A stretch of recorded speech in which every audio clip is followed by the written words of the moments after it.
All right, test, test. All right, hopefully we got a mic set up.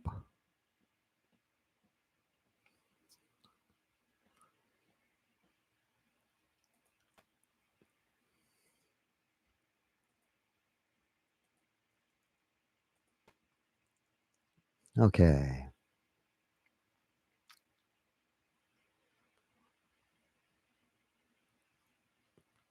trying to see how loud this mic is.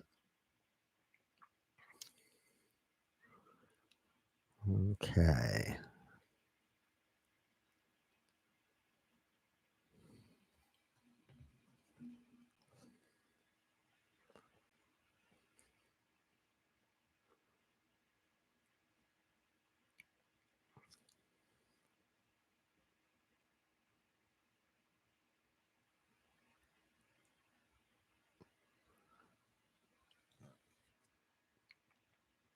Okay. So, pretty much what we're going to be doing right now is working on the Kali Linux CTF. And on this, with Kali Linux, we're going to work on this forensic CTF.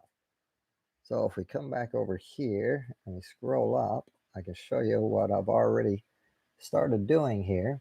So, this is the write up of our forensics. And what we're going to do here is let's come up here and we're going to come to our terminal and come back. All right. So similar like the Mr. Robot, what we're actually going to do is we're going to run our ifconfig so we can figure out what our IP address is for our Kali box. So if you look here, we typed in ifconfig.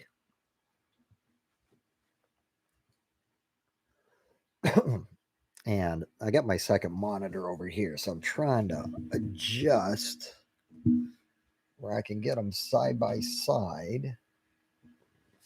Okay.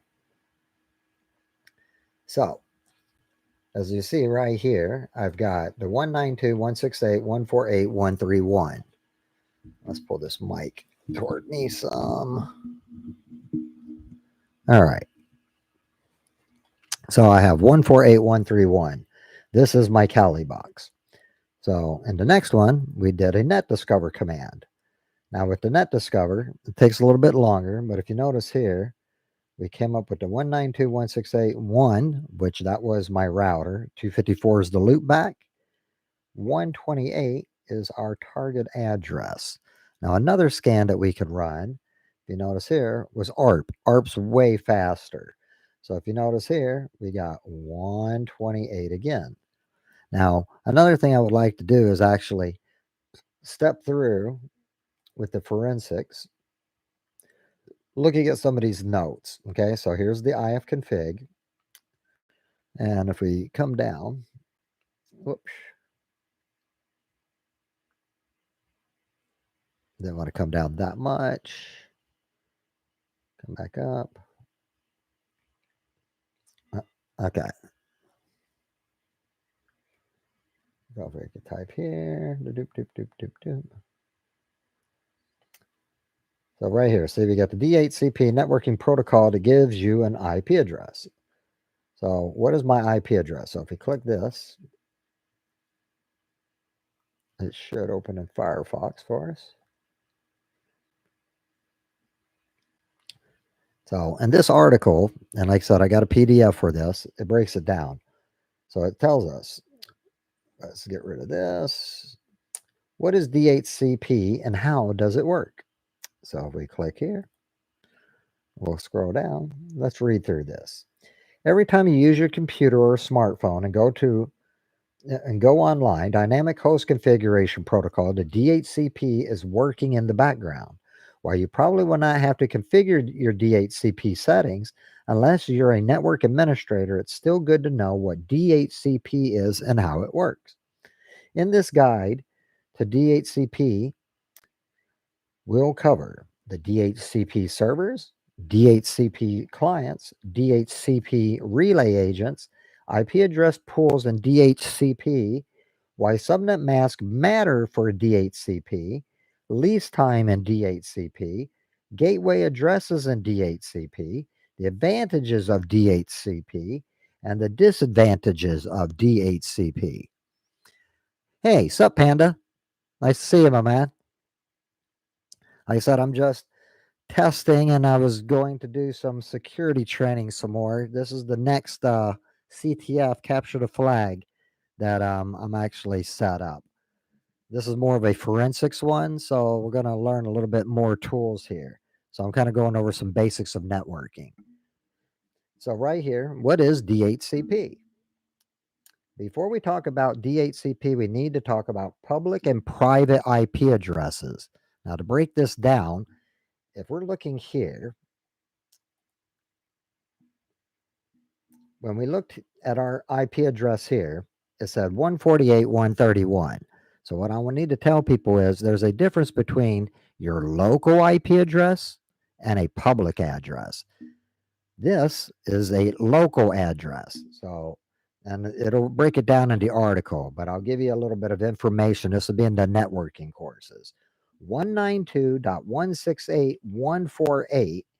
Think of this as, think of this as a house. Okay. You got a neighborhood, and in every neighborhood, there is an address. Okay. On the house. Now, the thing is, let's say we'll make up Jackson Street. Okay. We're going to say this computer is on Jackson Street. Now, the thing is, there's multiple computers on Jackson Street. The thing is, we're looking for a specific, my computer on Jackson Street. So the thing is, we'll say 192.168.148 is telling you this is on Jackson Street, but we're looking for this house, 131, right? 131 would be my address, which is the Cali box. Every computer works the same way. Now, the thing is, if you notice here, see if it'll show us here. Yeah, there's a subnet mask. And I want to show if I can do it here.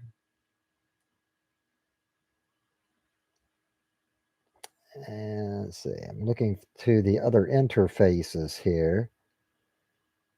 Okay, what we could do here is let's go this way.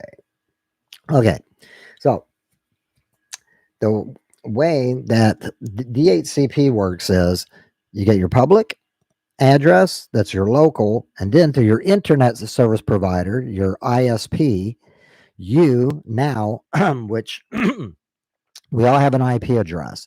However, your internet service provider will provide you an IP address for getting out on the internet.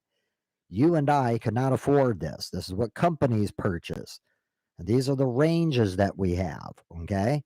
Now, the thing is, the address that you get is going to be there's a website. And if we type it here, let's see, I'll show you here. It's called What is My IP? Okay. So we'll type it in. What, all one word, is my IP? Okay. What is my IP address? See your public IP address, IPv4 and IPv6. Now, I'm going to show you something. Now, mine's going to look different because we are set up in a virtual network. Okay. So if you see here and look,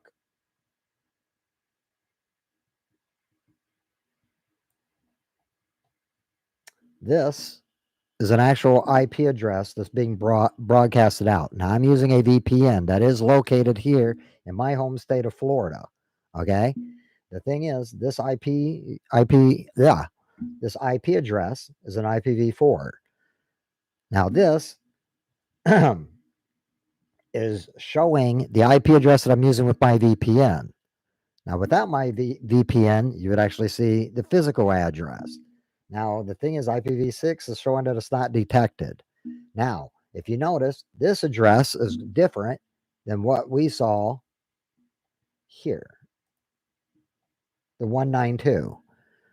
Now, the thing is with most routers, I'll show you something here too. It should pop up because I got this with my network. If we go 127.0.0.1, This is called home. This is a local address. Let's say you were creating a website and you wanted to test it on your local network at home. And when I say a local network, what we're talking about is your own server. Okay. So you have a router, and through your router, you have all your devices that are connected to it. So your smartphones, your smart TVs, your game systems, your other computers, your laptops, your phone, whatever you've got connected in your house. Okay. Now, that is your network. With 127, this would be home. So therefore, this isn't going to go out to the internet. We're just going to test inside. So if we did this, let's see what would come up. Now, if you notice, there's nothing here to connect to. But if I was running a website, I could actually type in an address, and therefore it'll be local, and it's now going to show you the website that I'm working on. Now, if we do this, everybody's might be different, but if we go 192.168.1.1, this should be my router. See, warning, potential security risk ahead. Now, usually when this pops up, you would say, oh, well, let's read what it says. Firefox detected a potential security threat and did not continue to 192.168.1.1. If you visit this site, attackers could steal information like passwords, emails, or credit card details. Okay, now the thing is, your address might be different, but more than likely, if you type this into your browser at home or 10.10.10.1, and again, this could also be 1.0, this more than likely is going to be your router. Now, in other countries, I'm not sure how that's set up, but here in the United States, this should be your router. Let's check. So we're going to go advanced. We're going to scroll down. We're going to accept the risk and continue. Okay. Now, again, we're doing this. I'm in a virtual network, so I'm okay. So if you notice, Spectrum is my provider, and this is my router info. Now, I'm not going to go down to the bottom and show anymore because it will give information about my router. And that I do not want to show everybody and get hacked. But you will see vital information, and this is the portal that you would log into your router. Now, something else I would like to show you. Spectrum is my provider, okay? But let's say you got a router, and at your router is going to be a name brand. So let's say it's Linksys, okay? So we'll go Linksys router default login.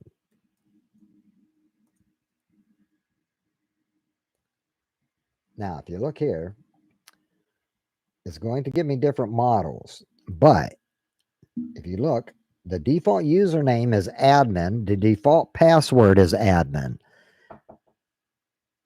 Hold on one second.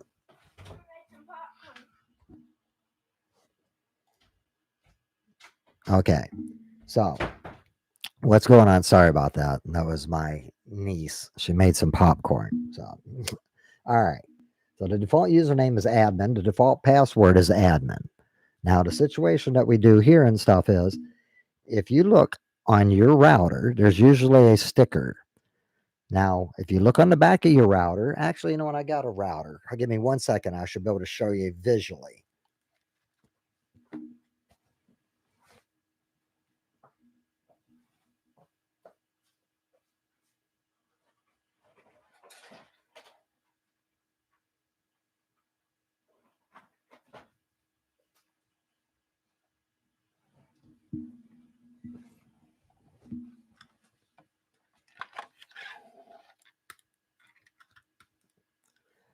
All right. So to make this a little bit easier and stuff, we could actually give you a visual representation here. So this is an old, I think this is a wireless in. It's an old router.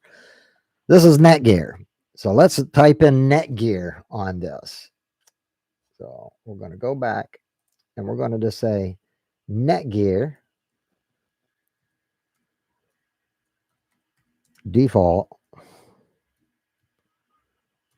password. Let's go router password. Sorry. I'm typing with one hand, so this is kind of hard because I got this router in my other hand. Okay.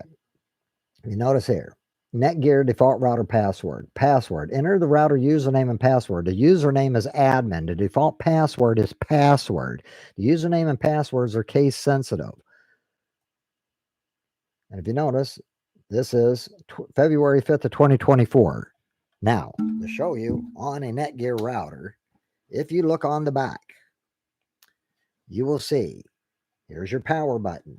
This is where I would plug it in for my power adapter, which is right here. Here we have our RJ45 Ethernet connection. Here we have our different ports. So we got 4 ports on here. And if you also look up here at the very top, it's very small. You're not going to be able to see it, but it says default access. It gives me the routerlogin.net username admin, password is password. It's very small. You're not going to be able to see it, but it's right there. It's written. Now, the main thing I wanted to show you is there's a reset button. This one is external, so I can push it. If I push this, it's going to set it back to its default credentials, which is admin password. Now, the reason that you don't want to do this, you only do this is if you're having issues with your router and you need to go back to default the way it came originally when you bought it. Now, once you set it up, and the reason I tell people this is you might want to definitely double check if your login portal and your credentials are still set at the default. That means anybody who might be your neighbor that could be close to you or anybody around you can log into that portal if they're close to your network, and they could log into your router. If they can log into your router with those default credentials, that means your router is completely open. And that means that person can now have God row, which is not good. That means they could monitor all your traffic. They can monitor everything that you're doing on your network. They could change your passwords, lock you out of your network, and you're kind of toast. So the thing is, you always want to log in, make sure that these defaults are there. Once you log in to your portal, go in, and now you can change. Like even when you're broadcasting, you'll ever see on your network, it'll say SSID.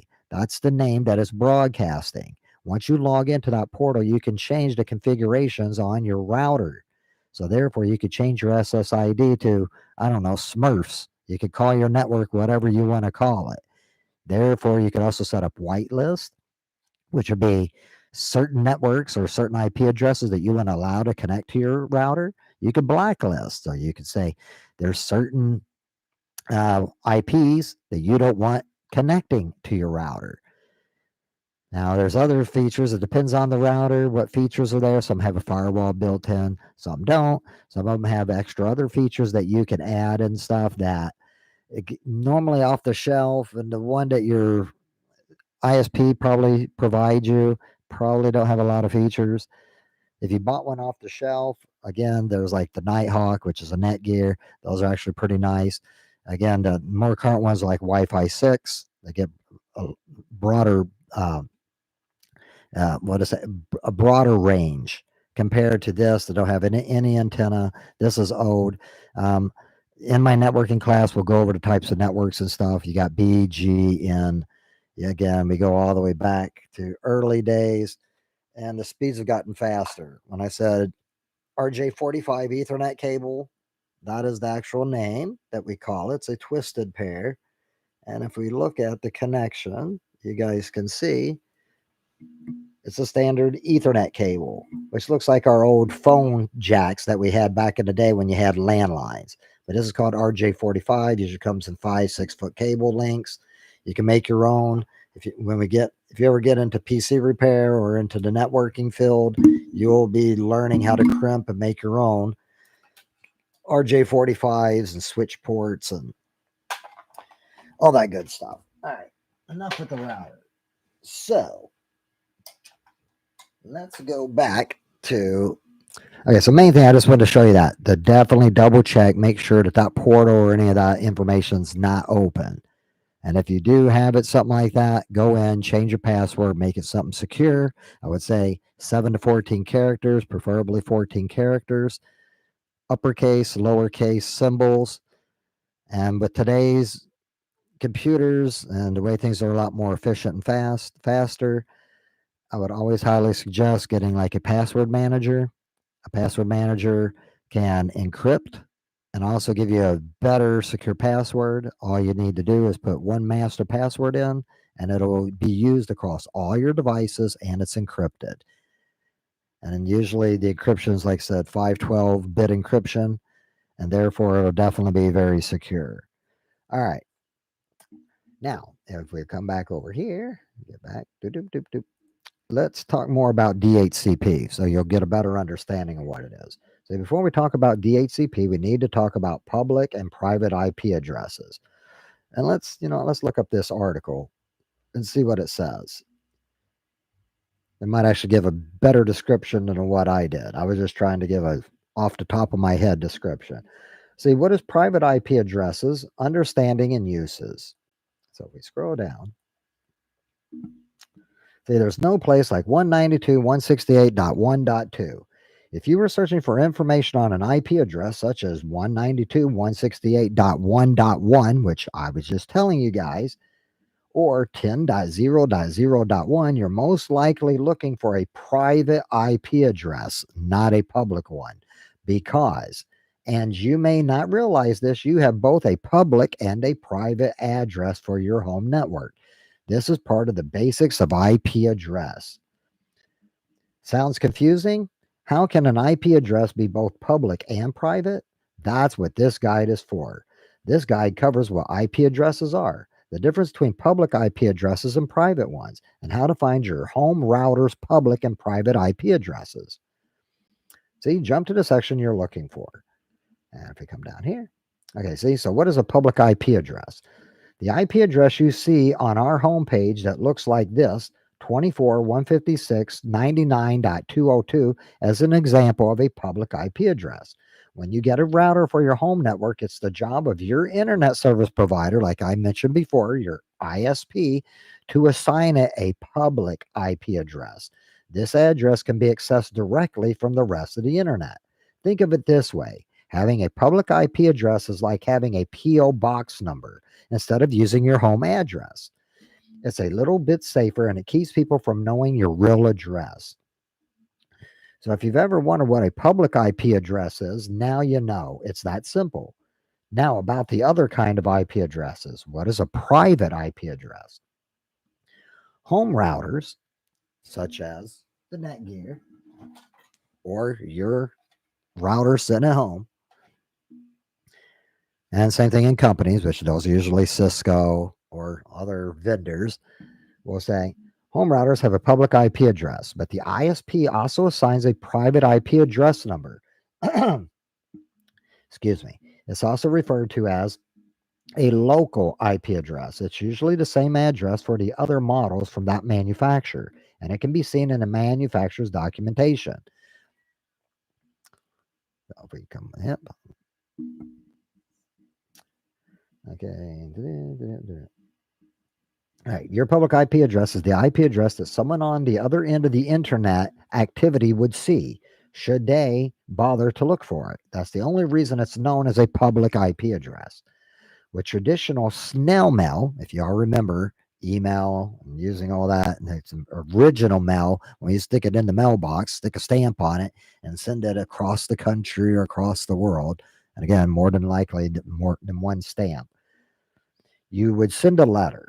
You have to know the address to send it, such as 1234 Main Street, so that the postal worker knows which street and house to take it to.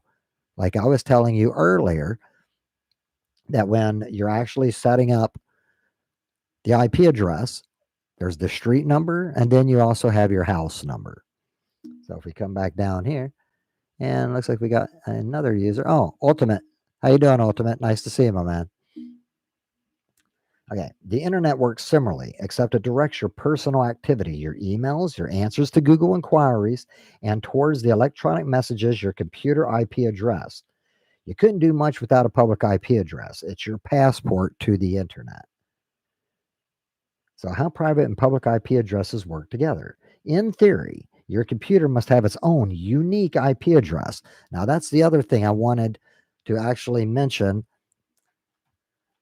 When we're talking about an IP address, we also have this thing called the MAC address. So, if we come back here, I want to show you this. Come back up here. Okay. This here, we said, this is my IP address. Now, another thing I want you to look for, and this is only on Linux and Windows, it's a little bit different. Well, it's same information, it's just a different command. Here, we're typing ifconfig, okay? Now, if you look here, it's also telling us on ETH0, that is my connection, which is my Wi-Fi card that I have set up in my virtual machine. And I'm running VMware, same as my last video. And I'm going to, like I said, in my courses, I will break it down step by step. How do we get VMware? How do we set it up?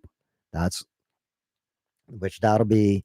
And when we do our virtual machines, how we set them all up so we can test with them. So as you see here, I'm running two.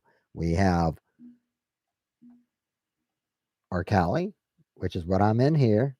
And then I also had the forensics box. You can't see it because I got it running on this on this computer here on the Windows, but it's all running on the same machine. Okay. So this is Ethernet 0. This is the Wi-Fi card that is built in to this laptop, but I've also got it set up in a virtual machine, which means everything that we're doing is not real. Okay. It's all emulated. So all the way down. Now it's using my physical hardware from this computer. However, it's masking and changing the information and it's sharing the hardware. So the memory it's sharing, the hard drive space it's sharing, the processor it's sharing. Now, another cool thing that people might not understand what you can do with virtual machines is later on, once we get our skills and fundamentals all built and actually get you up to a certain skill set, what I want to be able to do is we're going to start making bait boxes. And what we call these are scammer bait boxes. Now, if you've ever watched videos on people that go after these scammers, and these are malicious scammers that are trying to, what they'll do is they'll call you up and then they'll say, oh, or usually you'll be online, right? And you come across a website and then you get these pop-ups. And then it's going to say, oh, your system's infected or whatever, right? Back in the day, that used to be really, really bad. But the thing is, we've gotten a lot better. But again, there's certain sites that you could run across to where they're going to pop ups. And it'll say, your computer's infected and you got a virus. Okay, first thing, don't freak out. Everything's fine. What you need to do is close your browser and reopen it back up. More than likely, those pop-ups will go away. That means it's a malicious website. Now, however, these pop-ups that'll pop up, there'll usually be a telephone number telling you to contact them. And they're going to say that they're Microsoft or there's some other company like Amazon or whatever. This is what they're doing is it's phishing, okay? They're trying to get you to contact them. One thing, if you also know, Microsoft will never call you, okay? Now, if you send them an email, they might reach back out and contact you, but Microsoft will never just reach out and ask you, hey, your Windows license is expired. Let us help you, update it or whatever. They're not going to do that unless you reply to Microsoft and ask for assistance. Number one. Most companies, that's the way it usually works, that you ask for a service and you reach out to them. They don't usually reach out to you. What these scammers are trying to do is, hello, I'm Microsoft. Now, most of the time, these people are from India. We also know they're from Nigeria, other foreign countries. I'm not saying the people of these countries are bad people. We would just say, even here in the United States, there are bad actors. There's always that 10% of people that want to take advantage of other people and want to make a quick buck. Now, my thing is, everybody has the rhyme and reason why they do things. Some people are going to say, oh, well, some of these people, they live in a third world country. They don't have a lot of money. So, they're going to justify. Everybody wants to justify why they can do bad things. Well, at the end of the day, I'm not the moral police, but I'm going to say what most people will say: get a job. You can get skills and all that. If you got skills to be able to scam other people and stuff, that means, you know what? You probably got people skills. You know how to talk to people. And instead of using it for bad and manipulating and stuff, you could actually use it for something good. And there's people like me and YouTube. There's tons of information out there that people can better their skill set and educate themselves so they could be an asset to the rest of us in the world. But what I wanted to mention is we'll eventually make virtual machines scammer bait boxes. What we're going to do is we're going to entrap, which are called honeypots, to get the scammers to connect to us. Now, they can do all the damage they want because why? This is a virtual machine. So therefore, it'll never, if we set it up correctly, it's not going to affect our network. It's not going to affect the rest, our computer, anything else. So the thing is, they could do all the damage that they want to do. And the thing is, what they're trying to do is they want to get on your computer because they want you to log into your bank account. Because the way they're going to do it is you're going to log into your bank account. Like, here's one scam. I'll just kind of give you a rundown how it works. We're going to say it's a refund scam, okay? You're going to come across a website, and they're going to say, you got Norton or whatever, your Norton's is expired, your firewall, blah, blah, blah. Call us up. You're going to call them up, and they're going to say, thank you, thank you. And the thing is, they're going to say, would you like a refund? They're going to say it's like $199, $200, whatever. You're going to say, yes, I want that. And they're going to say, okay. They're going to read off their little script. And then they're going to have you type in a box, which is a terminal. So it's a Windows terminal, but the same thing if we came over here. And let's go here. Okay, we'll go Control Shift T, open up a new terminal. Yeah, I'm going to show you another little thing here. We could go, will that actually work over here? I'm not sure if it'll work. I think it's only a Windows command because what it is the tree command. And what it does, it looks like it's running files. Okay, that's all it's doing. It's actually running through your Explorer. So it's looking at through all the navigation to your file setup. They're going to make it sound like, oh, they're running a scan on your computer. But at the end of the day, there is no scan being run. They ran the tree command. Now, when it gets done, they're going to say, hey, there's hackers or whatever on your system. Now, the thing is, they'll either charge you, they're going to say they're going to offer you some service, blah, blah, blah, to get these hackers off your system. And it's going to cost you $299, $300, whatever, sometimes $500. There's no hackers. There's nothing on your system. And what they're trying to do is get you to pay for something you don't need. Same thing with the refund scam. They're going to try to refund you money. They're not going to refund you any money. They're just telling you this. And what they're going to do is when you type in an amount, they're going to add an extra zero. And then they're going to freak out. Oh, no. These are their secure servers, which they're not secure servers. There's no server at all. They're on your computer locally. They're going to say, yeah, you're going to get $299. Then you're going to type in $299, and then they're going to say, now when you hit enter, they're going to add an extra zero or an extra 9. So instead of $299, it's now $2,999. Oh, no, they're going to lose their job, they're going to tell you, and they're going to get all upset. Oh, no, they can't. They're going to say that you made a mistake or they made a big mistake. But they need to get this money back because it's supposed to be a wire transfer that they just wired you all this money into your account. Now, the next trick is what they're going to do is they're going to have you log into your bank account. Now, what they're going to do is they're got a remote connection to you. That's how they were able to get on your computer. They had you download this AnyDesk software. It's not the software is not bad. It's good. It's actually a support tool to remote to other people's computers.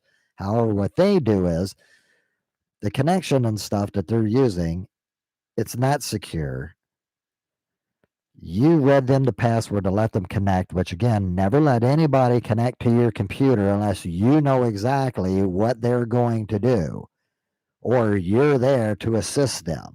But do not just give people information on how to connect to your computer and walk away. That's stupid. That's just like giving somebody, unless it's like a good friend. I don't care if it's a good friend. I would still never trust anybody to do that. It'd be like letting somebody sit in your house while you're going to go to the store or something. Some stranger that you just met off the street. Probably not the smartest thing to do. So that's the same thing. They have you log into your bank account information, and then what they're going to do is they're going to change the HTML, which is the code, on a visual, what you see of the website. They're going to look like it's changed your banking information. However, it's going to show your account that it's over. Let's say you have $300, right?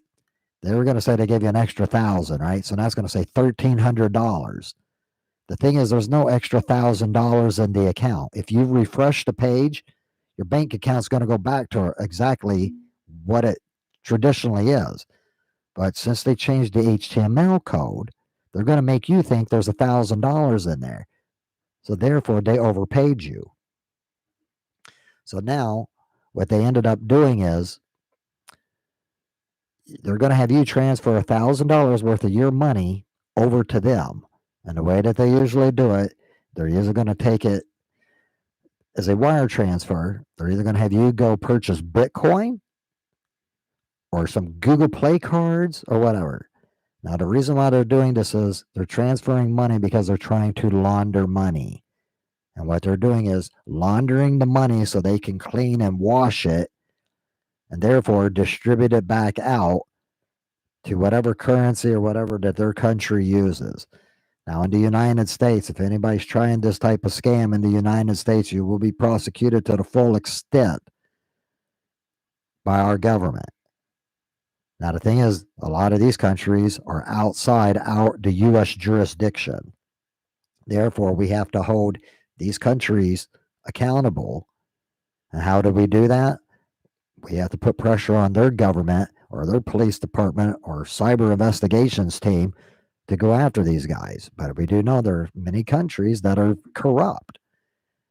They're making money, and they're making billions of dollars.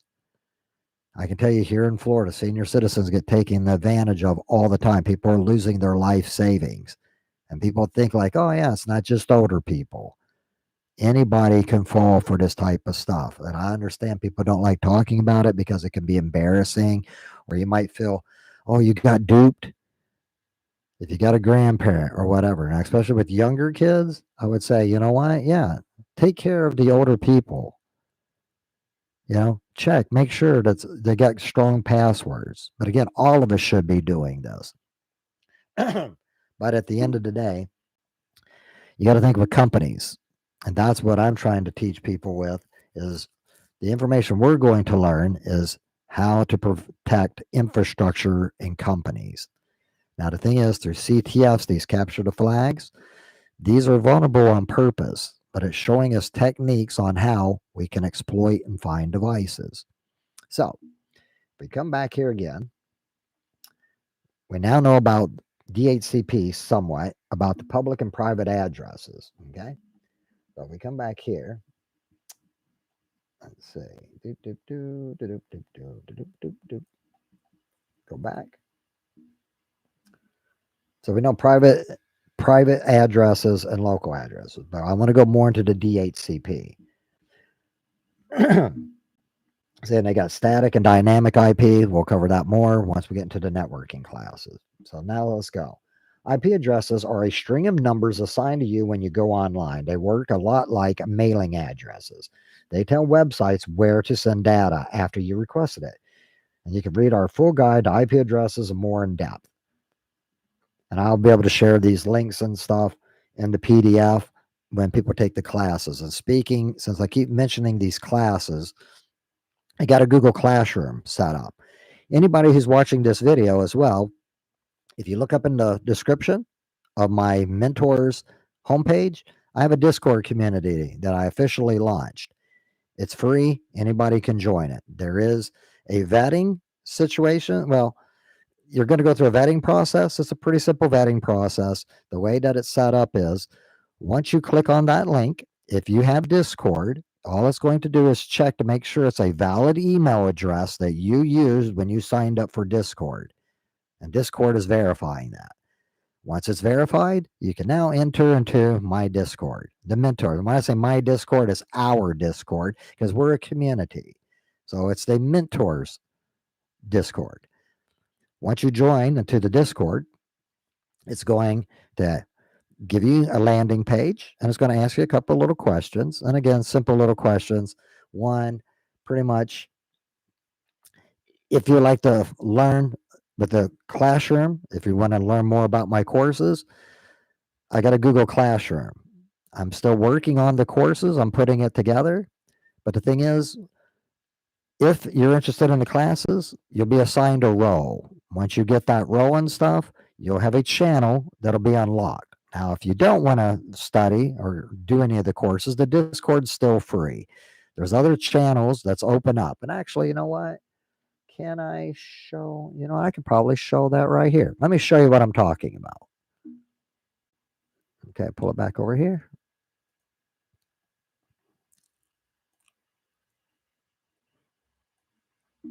All right. Yes, we can see this. Okay. If you look here, this is the mentors community that I was speaking of. Okay. So if you notice here on mentors, again, at the top, it's going to say Discord and it'll give a link and it'll say .gg. Okay. When you look at that link and stuff, it's going to bring you here. So once you click on it, so it should look like this. So if we invite people,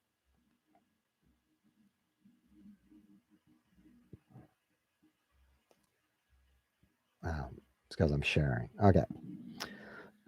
Once you click on the link, it'll bring you here.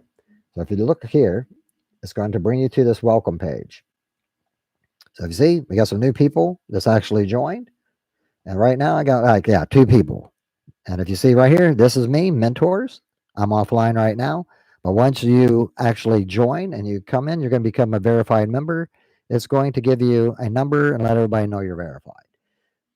Here, this is how the Discord setup. These are other communities and stuff that I'm joined in, but this is the main one that you'll probably see if you've never used Discord before.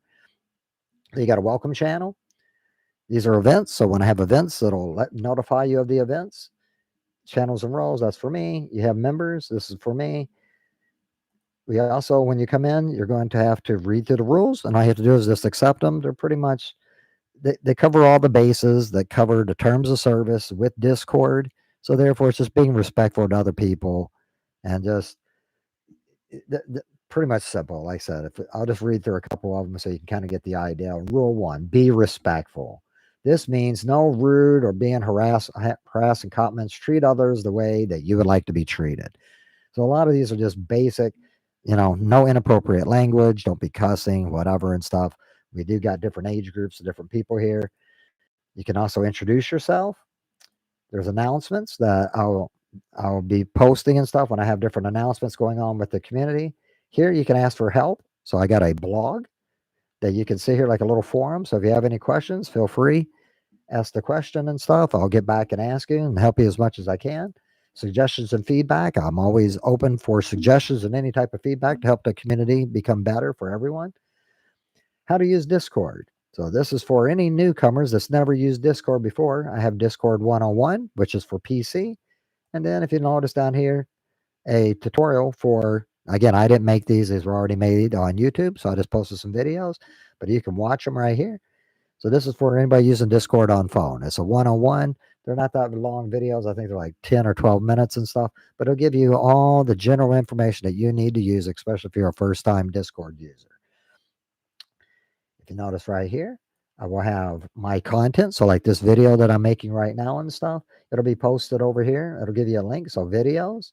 So if you look here, See, these are the different streams. So right here, see, Cali Forensics, it's already here letting you know that I posted a video, so you can check it out. Any of my live streams will be posted here. Right here, I have a questions and answer, a Q&A. So this will be like an event. If we get ready to plan it, we'll have a Q&A event. So it's a nice little meetup we can all do. And then here is my mentors workshop.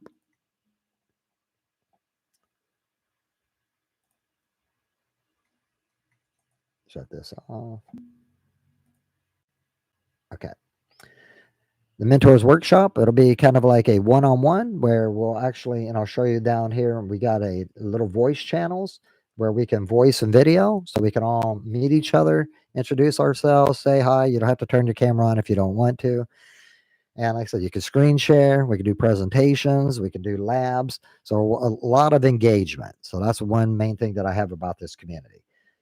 Right here, we have our general topic. This is where when you first join, you can type in your questions or type in your statements. So any type of post. So as you see, somebody saying, hey, Jax, what's up? And I put not much, working on my course material. They said nice. If you look here, you can also add GIFs. You can add attachments right here. So you can upload files. They can only be a certain size due to Discord. You got your emojis, so you can add that in as well. And you got stickers and stuff that you can add here. We got an off-topic conversation. So a general is just, like I said, a general hangout where everybody just meets up and we can communicate and hang out. The next one would be memes. So if you guys got any cool memes or whatever, anything that you find funny, feel free to post it. Again, I have rules. Just keep it clean. We don't want anything vulgar or anything that's offensive. Cyber news. I got some articles and stuff that I'm always trying to keep everybody updated on different cyber activities and stuff going on and stuff. So if y'all haven't seen, nearly all AT&T cell customer call and text records were exposed in the wild. So that's a cyber breach, and that was as of the 12th. That was yesterday. So anybody has AT&T, your information's been breached and it's been leaked out. So give you a heads up on that. All right. I have tools. These are different little tools and stuff that I'll be putting. That'll be different hacking tools, different useful tools that maybe you can use for security measures and all that. So different resources that you'll have here at your fingertips. Here, we have our general voice channel. This is where, when you want to hang out with people, as you see, I just joined. We can sit here and talk in here. We can also share our cam. So if you look down here, since I'm in voice, I disconnect the call down here. I can turn on my camera here, share my screen here. You can play some games and stuff. They got activities as well. And if you notice right here, we got a soundboard with a few sound effects that you can add just to have some fun in the community. If you notice right up here, if we click here. So if you see here, somebody else was here, we'd be able to talk to one another. I can camera here. This is on laptop. This is where I can play my games. I can share my screen here, similar like a Zoom. You can turn your mic on and off here, and you can also disconnect. You also notice up here, you can change your focus and your out. So again, kind of like Zoom. Do the same thing here. You can see the different people you're here. If you notice up here, you can show chat. Same thing over here. So let's say we want to text while we're inside this channel. This is your text channel. So while we're talking and you want to share a picture or you want to sit here and chat with somebody, you can chat here. Or maybe somebody wants to join the chat, but they don't want to talk on the cam or, talk on a mic. They can chat right here. So that's always a nice feature. When you get done here, another little feature I'll show you here. Go to voice connection. You can check and see the way your server's responding and if you're having any delay. Because sometimes you might be at a server that's maybe in a further location and your bandwidth is eaten up or you're dropping, like you're getting a bad connection. You can change servers and you can do that actually from here. See? All right. So see secure connection, and right here, these are my stats. And if we come down here, we can disconnect. We'll go through the rest of the channel. I got a music channel. So I'll put some music. Everybody's free to put any music and stuff that you would actually like to add and stuff. So if you notice right here, those who don't know, Eminem dropped his new album, The Death of Slim Shady, came out Friday. So I got the whole list here and stuff. You can watch it on YouTube, videos. But again, it's any type of music you guys want to put. All right. This I want to start as a karaoke party. Actually, close that. Is doing karaoke. So since I got my Filipino friends and stuff, all are welcome to this community. I'm trying to get a translator. It's an app that'll come in, but the thing is, I've tried to use one. It's not the greatest. This is because it's using Google Translate, and I know like with the Filipinos that might join or anybody else, mainly Tagalog, anyone that speaks Tagalog, most of them can speak English. I just know for anybody that's an American, they might have a hard time communicating because they don't know Tagalog. But again, I feel like we could all be able to communicate pretty well. But I am trying to figure a bot out that might assist to where if you don't understand us in English and we don't understand Tagalog, we'll be able to use this translator to communicate with one another. So that's something that hopefully I can get working on. I'm trying to develop one. I was looking to see some that are already built, but yeah, they definitely got some room for improvement. But I mean, it could work for what it needs to at this point. But I'm really hoping to find something a little better. But again, yeah, we could have karaoke. We could sing karaoke. I would love for my American friends to meet some of my Filipino friends in the community and stuff. So hopefully they might join the Discord. And like I said, we could all hang out and do some karaoke. I think that would be really fun. And then again, I'll show you another channel. You guys can actually promote your own channels and stuff too, or any communities that you're working on. I have a channel for that. We can also do a movie night. So I always thought it'd be fun if we all want to, hang out together and watch a movie and stuff. We could all do that. Set up a little meetup time. Right here is the other channel. This is the one I mentioned. If you get the row and if you want the row, is my Google Classroom. This is where, if you notice here, these are locked. Nobody has the row yet, but if you click on it, you'll see this is the link to my Google Classroom. And then this is the first course that I'm getting ready to create. That's going to be in my Google Classroom, and I'll be posting it up on YouTube about GitHub pages and Hugo on making your own static site generator. I mentioned that in my last CTF video. So hopefully this time around, you guys will be able to see the content and understand what I'm talking about. But again, it's a free service where you can do a static site, which is pictures and text, to where, and again, you can put links and stuff if you got YouTube and all that, but it's a free way you can host a website as long as you don't got a lot of traffic on GitHub. And I'll step you through very easily how everybody can do this. And there's a reason why I want people to do this when it comes to my training, because I want you to be able to share your journey with other people and the information you're learning. All right, resources. As you see, these are some of the resources for the class that I'm going to be covering in the classroom, but I'm also going to have it here on the Discord. I'm going to, right here, these are the first 5 courses that I'm going to have set up. So if you see right here, there's Git, IO, and Hugo. The next course is going to be Windows, Linux, and Fundamentals. So Windows and Linux Fundamentals. The next one after that will be Networking 101. Cybersecurity 101 be the 4th one. And the 5th one will be Pen Testing 101. Now, again, these are going to be very detailed and very deep video training. What you're seeing here I'm winging it right now, just doing this onto YouTube because I'm just trying to give everybody a 300-foot overview. When you see my classes, there's a syllabus. There will be very detail oriented. It'll be easy to follow. You'll be able to follow at your own pace. You're going to be able to lab along. If you have ever used like Udemy or any courses like that, it'll be very structured. And just to give people a heads up, the information that's going to be provided will be about college level. So if you're trying to get a cybersecurity certification, these courses is going to pretty much cover anything that you would need to learn in a cybersecurity course. So if you're going to a community college, most people can't give you a degree, but I can show you the certifications that you can get because the information I'm going to be covering and stuff is going to be gearing you towards certifications. So therefore, after you get your certifications, you'll be the equivalent or have the experience of somebody with a computer science degree. But again, we're focusing primarily on pen testing and cybersecurity. All right.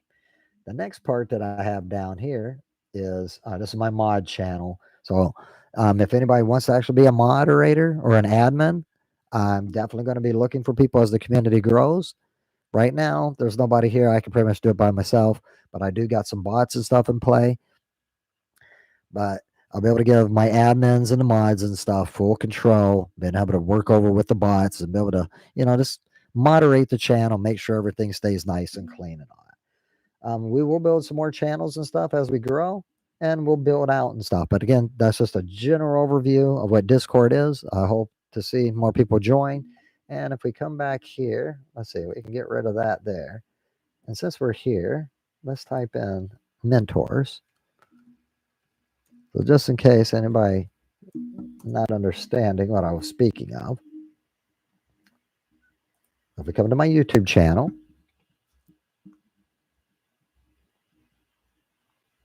and we're going to pick up the rest of the CTF, I promise.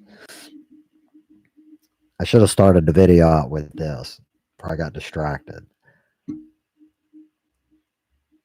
And when I'm making these videos, I'm just kind of going on the fly. Now, again, once I get content that I actually want to put up for the courses and stuff, it'll be very detailed and there'll be playlists. Then you'll be able to follow along.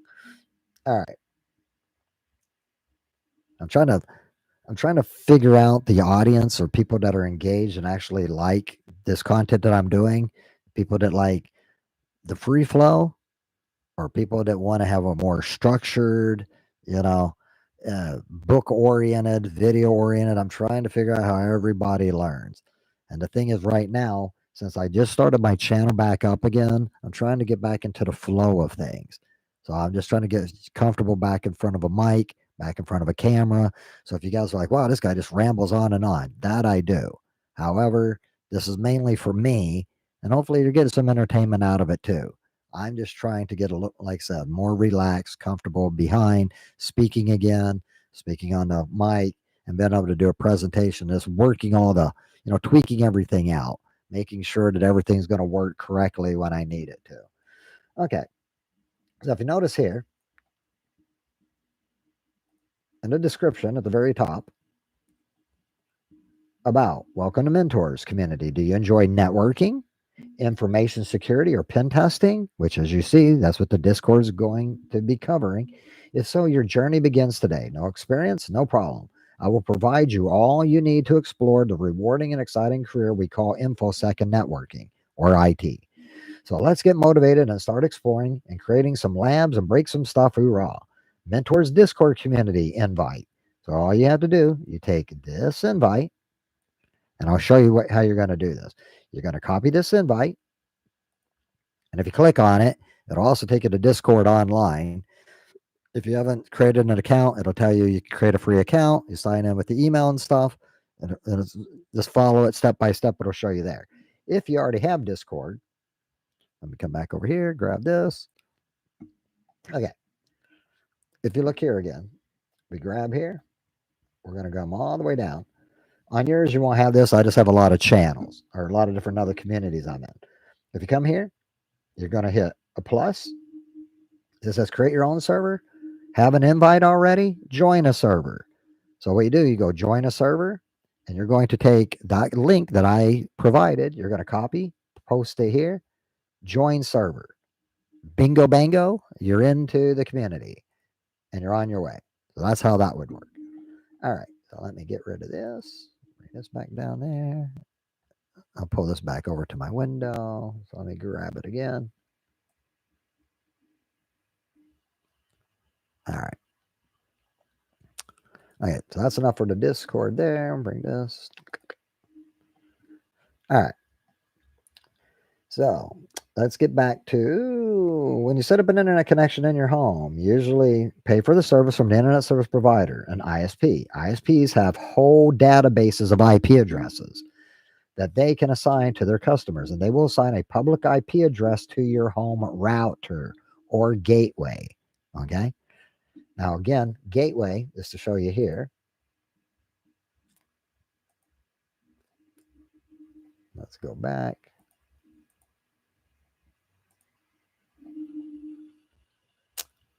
This net mask is a gateway. Okay. This is telling, hey, we're going to go 0, which is the router, which is going to go through. This is our way out to the internet. Okay. So this is your IP address. It's calling to this net mask, and then it's going to say, hey, I need to get out to the internet. And then it's going to get assigned the IP address from your internet service provider, and that's how you make it out to the internet. We'll go through all the steps. It's got the OSI model of how the internet works, and you'll understand there's 7 layers of how information flows from your wall outlet into your computer. Because you got to remember the way computers are, they're nothing but switches, binary, zeros and ones. A switch is on, a switch is off. 0 off, 1 on. Okay? The power comes through. And then what it does, it goes through your computer, it goes through your motherboard, your BIOS, all this, and it works its way up. And then now it's going through your operating system. And from your operating system, you got to remember you're requesting out to a server. So let's say when you go out to Google, it's going to say, hey, I'm looking for Google, a server. You opened up a browser. We're going through that browser. And through that browser, it's now going to render an image. And this is what we call the OSI layer. It's the 7 layers. I'll get into this more when we get into the networking. But the way that it's set up, since I'm on it already, let's give you a visual. Now, the thing is, I think there's 5 layers now. They might have, I think 4 actually. They might have lowered it. See, the Open Systems Interconnection, OSI model, is a conceptual framework that divides network communication functions into 7 layers. Sending data over a network is complex because various hardware and software technologies must work cohesively across geographical and political boundaries.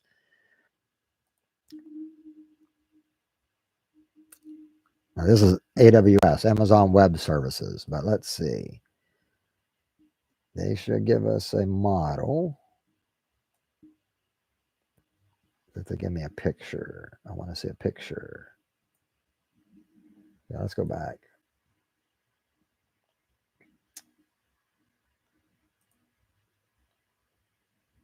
If I can find an image, there's one over here, but I'm going to see if they got one that might do cover what we're talking about here. Yeah, there we go. This one looks pretty good right there.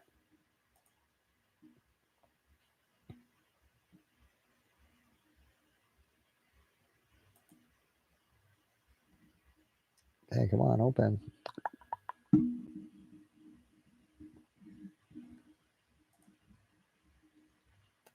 It's LinkedIn, so hopefully it should show us here. Okay. We'll get rid of this. Again, this is more of a networking course, but again, since we brought up the topic, let's talk about it. All right. So right here, there's 7 layers, okay? We're going to start from the top. Actually, we'll start from the bottom and go up since we were talking about that earlier. Okay. We're talking about a computer being plugged in, okay? The computer's plugged in, it goes to, okay, let's start from the top down because it'll be a little more confusing if I start from the bottom down. Okay, application layer, okay? At the application layer, it's the end user layer, okay? And what we like to do as a joke, we usually say layer 8. So if you're a network administrator, say, hey, that's a layer 8 issue. Usually that issue means it's the end user. It's just an inside joke, right? If you ever had to do help desk or whatever, first thing you always learn, if your computer's having an issue or somebody's calling and saying, hey, my computer's not working, blah, blah, blah, blah. What's the main thing we always do? Do a hard reset. Have them hit the power button, restart it. That usually fixes the majority of most problems unless it's something major. But you'll be surprised what a reboot of your computer or an update needs to be done will take care of a lot of issues. Okay. So here, application layer. It's the end user layer. This is HTTP, which you guys have seen when you get on the internet, okay? FTP, which is file transfer protocol, IRC, SSH, which is a secure shell, and DNS, domain name services. Okay, so you got application. So think of you're on your computer, you're in your browser, And now your browser, you say you want to go to whatever, google.com, okay, or whatever, Facebook. This is the application layer. So now it's going to say, okay, it's going to go to the website you said, and now it's going to present it to you. That's the second part. The presentation layer. This is your syntax layer, okay? This here has your secure socket layer, SSH, which is a secure socket, okay? Oh, sorry, this is your secure socket layer, SSH. This is a protocol. Your IMAP, FTP, file transfer protocol, your MPEG, JPEG. So, like I said, when you want to see a picture and stuff, this is formatting it out. So, presenting it to you so you can visually see it. Now, let's step down to the third one is your session. Your session is where it's going to do the communications, okay? So, it's going to sync and send to the port. On your computer, 65,535 ports, okay? The thing is, it's going to say port 80, which is HTTP. I'm looking for port 80. It's going to call out, and we're going to get way more into detail about the different ports when we're doing the pen testing. And you're going to see here in just a second on this CTF when I did my Nmap scan, you'll see some of the ports that we're talking about. So this will make sense, okay? So here in the session, it's going to look at sockets, WinSockets, and APIs, okay? Now, in this session, this is once it makes the connection through that protocol, it's now going to transport the data over those protocols, okay? Now, if you notice here, this is where security comes in as well. Notice it's end-to-end connections. It can be TCP, UDP. These are the ports that we were talking about.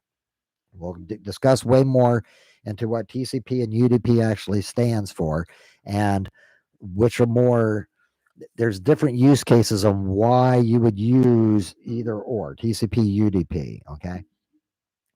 This is the transport layer. After it transports over those protocols, now we're into the network. Now, this is where networking begins, okay? So if we come down here,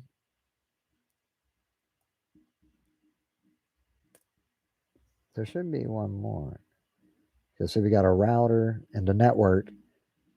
Network, see, this is when we get into routers and switches, okay? This is set up a little bit differently. They should have done. All right, but networking, see, packets, IP address, okay? Your IGMP. Now, again, when you think of an IP address, what would need to use an IP address? Doesn't a router route information? And then the next one will say data link. Now, data link is our frames and our switch and our bridge. Now, again, switching. So, again, these right here, layers are completely networking. Now, the thing I'm showing you here, can we go back? Let's pull up. See if they give me. I want to see if I can find one more picture that might give me a good.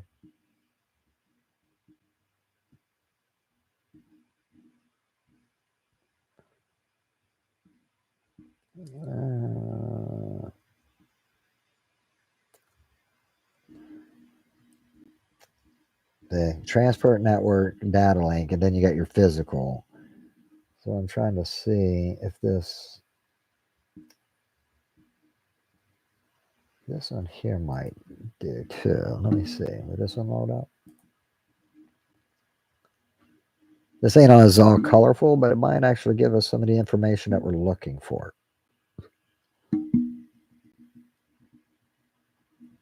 Yeah.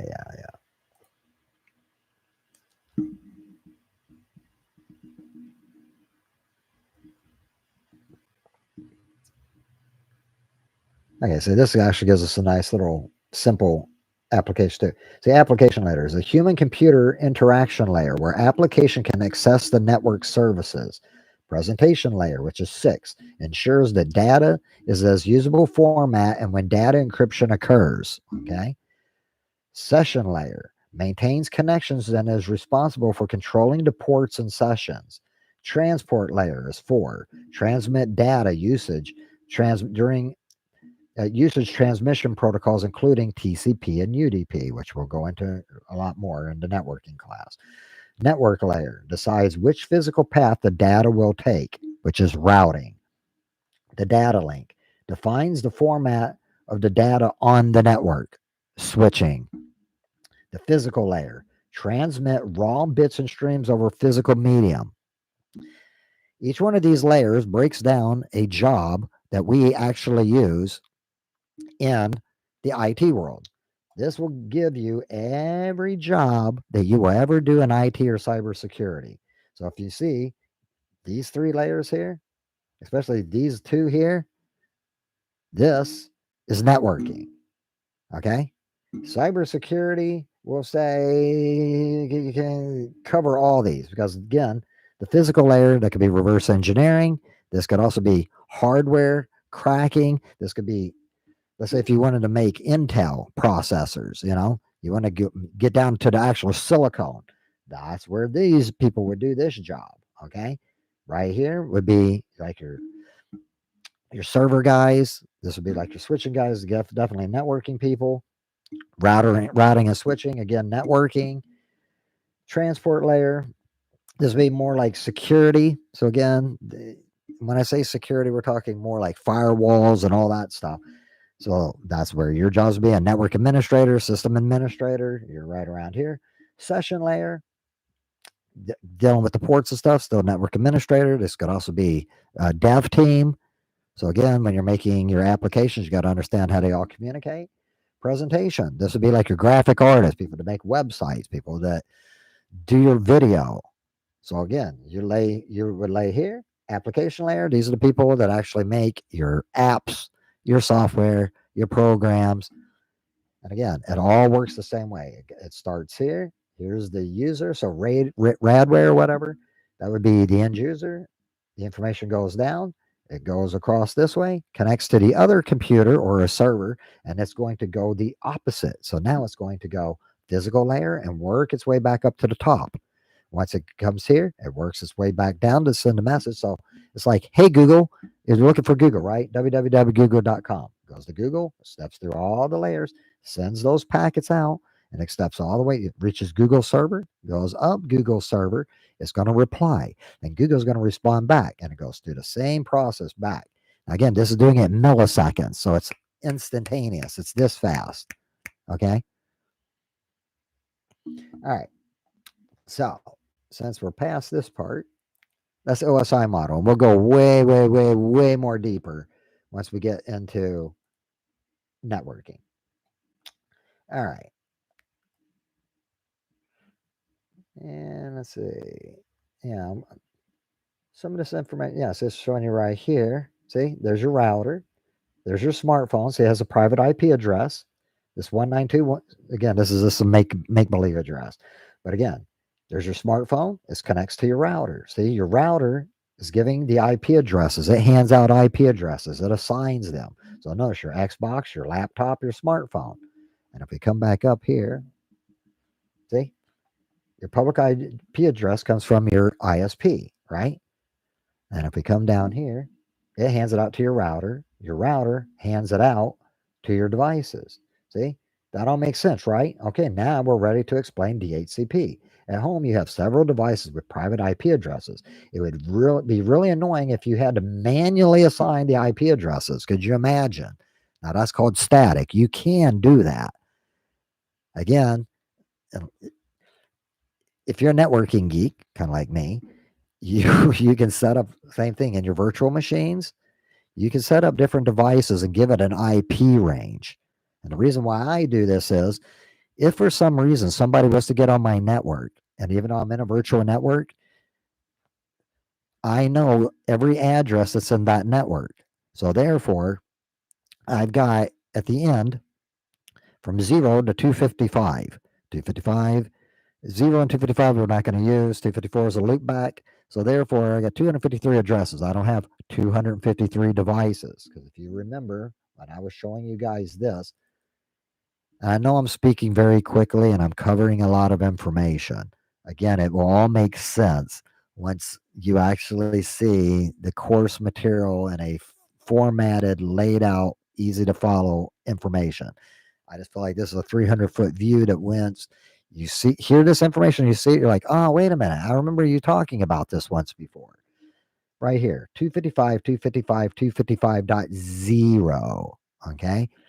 1, we said, was our router. 254 is what we call a loopback. A loopback is if it's trying to send out IP addresses, it needs a way that it always has a way to contact back the router. So if you do get locked out, that is a port that we could still use, an address that we could still use to do a loopback to get to the router. That's mainly used for troubleshooting, what we use in networking.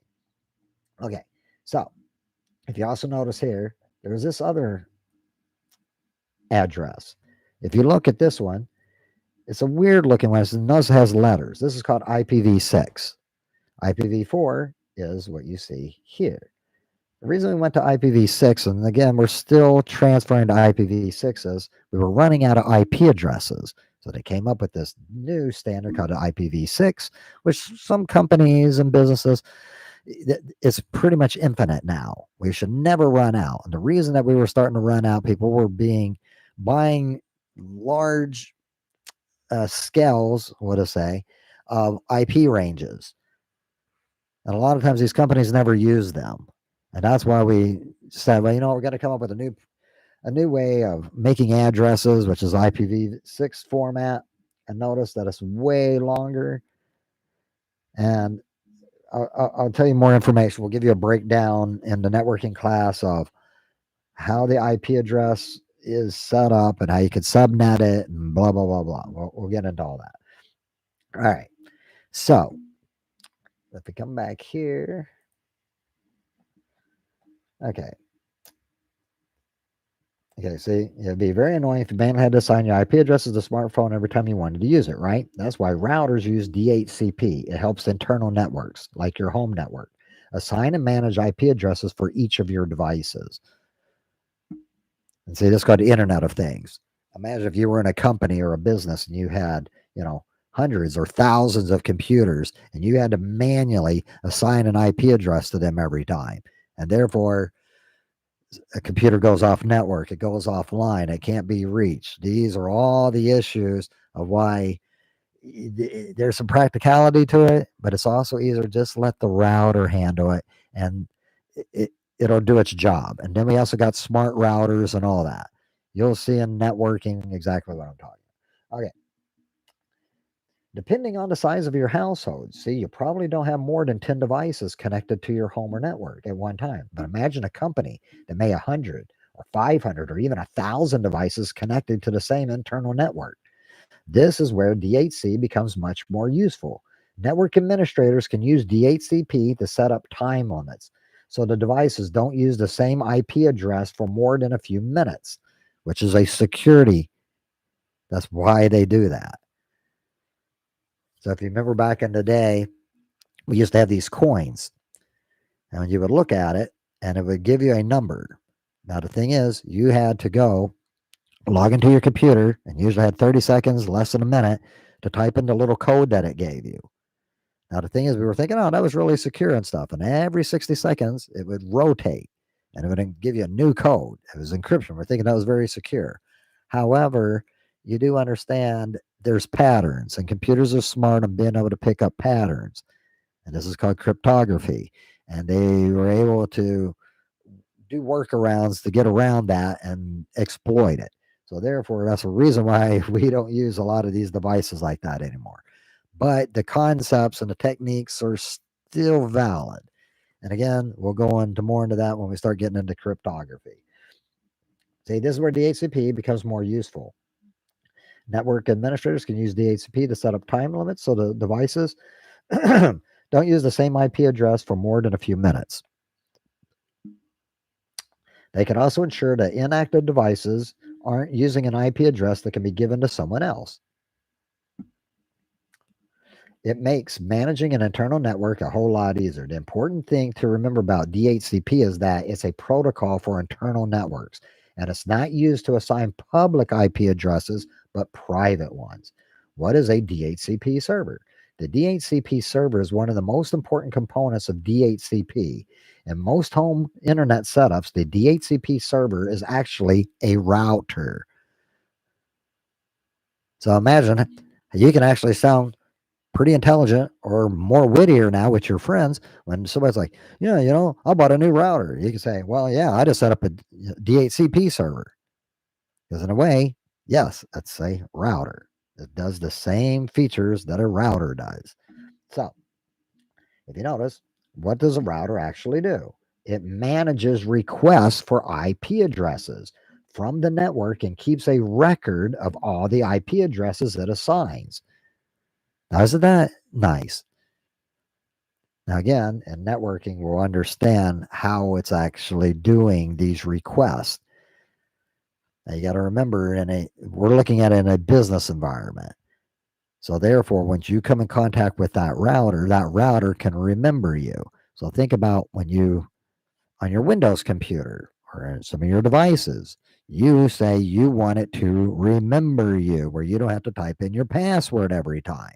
This is also, again, I mentioned in the last video, called the three-way handshake, and we'll get into that. It's got a SYN, SYNAC, and then a SYNAC, SYNAC.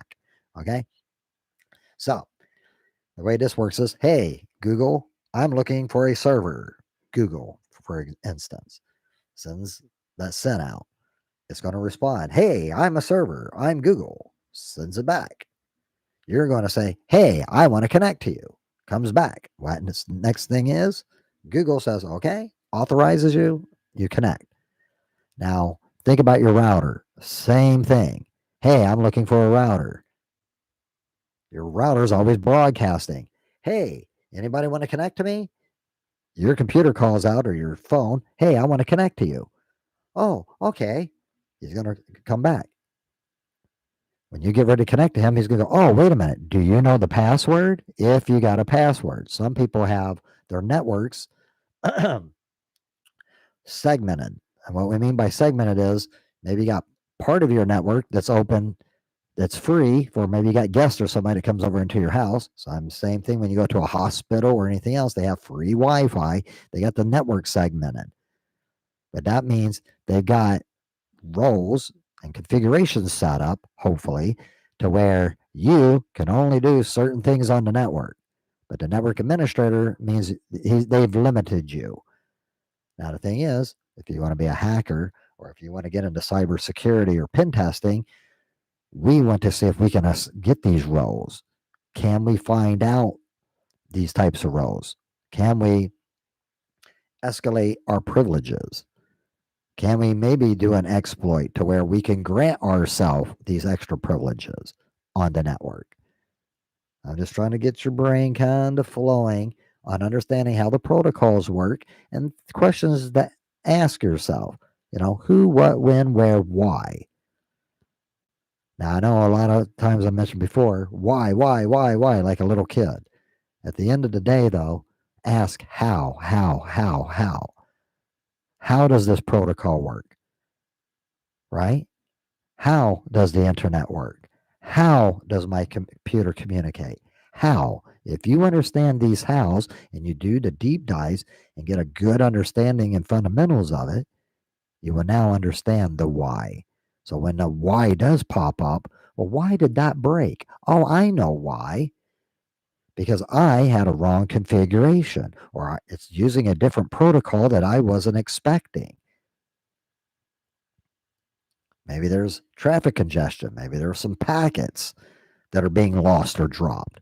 Something's intercepting it, which could be maybe an intrusion detection system that might be in place, an IDS, or maybe an IPS, which is a preventive system.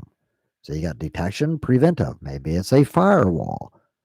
And again, you'll understand how the packets work. Okay. It also maintains an IP address pool to choose from. So if we come down here, the DHCP can tell different devices on the network apart using a media access address. You all have probably heard this term before. If you notice, it's the MAC address. The MAC address on each device is different. Now, why is that? A MAC address is provided and it's usually hard encoded on your hardware on each device. That means it comes from the manufacturer. So when you look at a MAC address, usually, was it the first six? I think it is the first six or first four. It's either first four or first six. I think it's the first six of the number of the MAC address is vendor specific. It's going to tell you the vendor and the name of the product. So therefore, the router, that router that I was showing you earlier, has a MAC address on it. It's Netgear. Netgear, when you find the first, I think it's the first three numbers. Let me look. I don't want to sit here and tell you all something wrong. I haven't talked about MAC addresses in forever, so.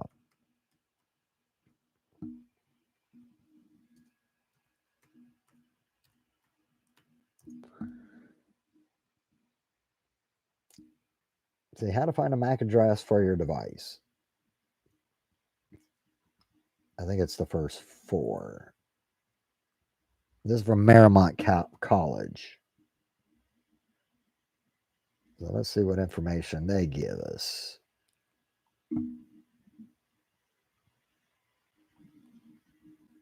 How to find a MAC address for your device. I know how we can find it, but I want to see if it's going to tell us how it's broken down.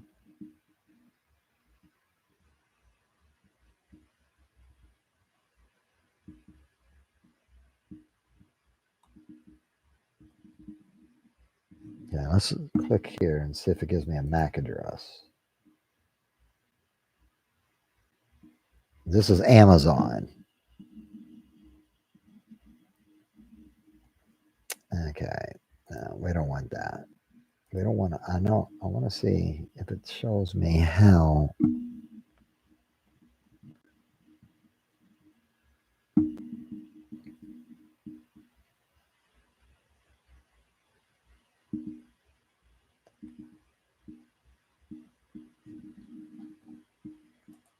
Okay, we'll get some addresses. This is LifeWire. See what they give us here. Okay. The formatting examples. Okay.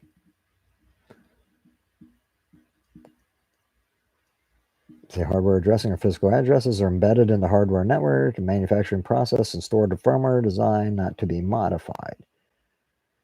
Say MAC addresses are also referred to as Ethernet addresses for historical reasons, but multiply types of networks use MAC addressing, including Ethernet, Wi-Fi, and Bluetooth. See the format of a MAC address. Traditional MAC addresses are 12 digits, 6 bytes or 48 bits, which are hexadecimal numbers. And we'll get more into detail when we do into our networking. By convention, these addresses are usually written in one of the following three formats, although there are variations. So there we go, there we go, there we go. See, the leftmost 6 digits to 24 bits is called a prefix or associated with the adapter manufacturer. Okay, so the first 24 bits. Each vendor registers, each vendor registers and obtains a MAC prefix as assigned by the IEEE. Vendors often possess with many prefix numbers associated with their products. For example, the prefix is 00:13:110 or 0025:9C and 68:7F74 plus others belong to Linksys. See, Linksys Cisco systems. The rightmost digits of a MAC address represent an identification number for the specific device. Among all device manufacturers with the same vendor prefix, each is given a unique 24-bit number. Hardware from different vendors may share the same device portion of the address. And see, then we got 64-bit MAC addresses. The reason why this is so important and stuff is eventually we're going to get into forensics. And that's kind of what this CTF does. In digital forensics, let's say you were a criminal and you did something illegal on the computer and it now got confiscated by, let's say, the FBI or Department of Homeland Security. What they're going to do is anything that you've done with that computer leaves a fingerprint. And through that MAC address, you got to remember your Wi-Fi card is built in. Okay. the hardware components that's built in on your laptop are leaving digital fingerprints. Therefore, if I can track those back and find out the MAC address for any pieces of this hardware, and it's showing that it went out to this website or it was on this server and it extracted data, I can now follow it back to the individual. Now, again, it's a lot of work because I might know the manufacturer and the vendor, but the thing is, I need to know, how did you obtain it? Where did you get that computer? Did you purchase it? How long ago did you purchase it?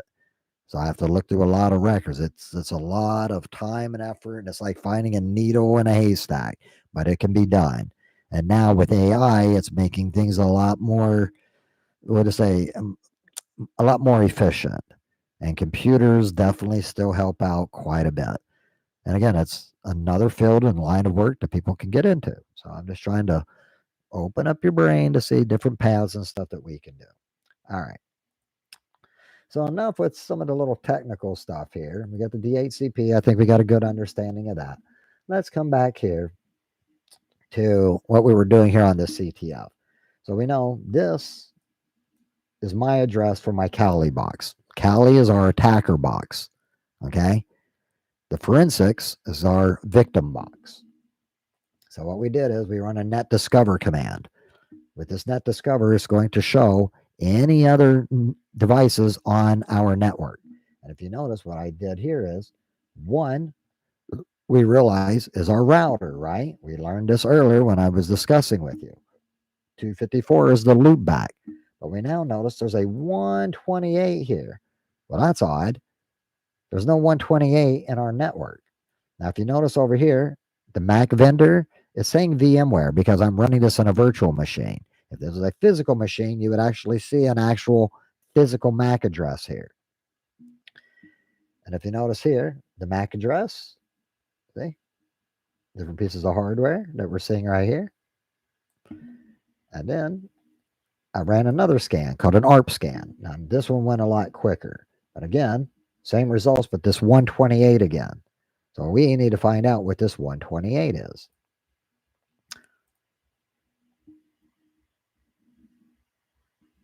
Now,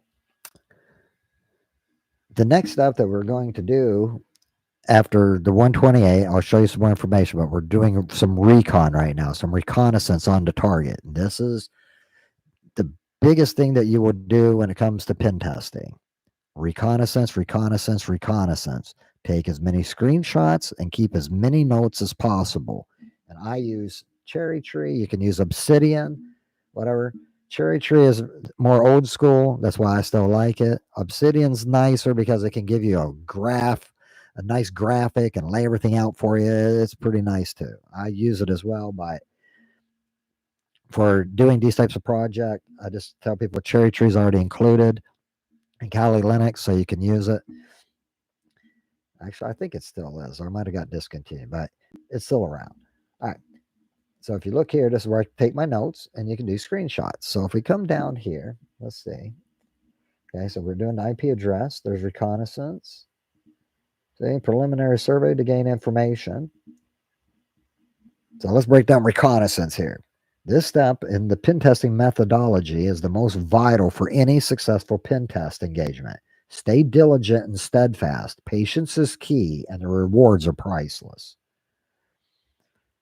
Okay, now this one here, if you see here, this is the net discover command that I already used here. Get it right there so you can see it. Net discover. The -I is talking about the interface, and I said Ethernet 0, which is my wireless card that if we saw here,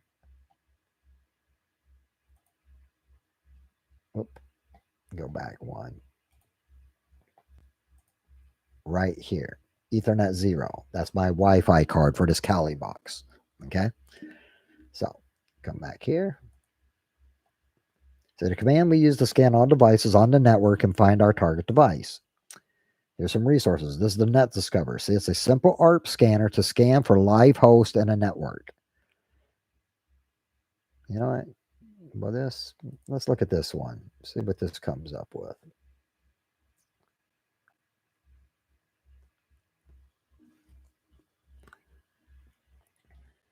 So this is the link to about the net discover command. Now, all these CTFs, and again, this is going to be a long CTF, so I'm not going to do all of it tonight. I was just going to just introduce people to some of the content and stuff, and it's almost 9 o'clock my time.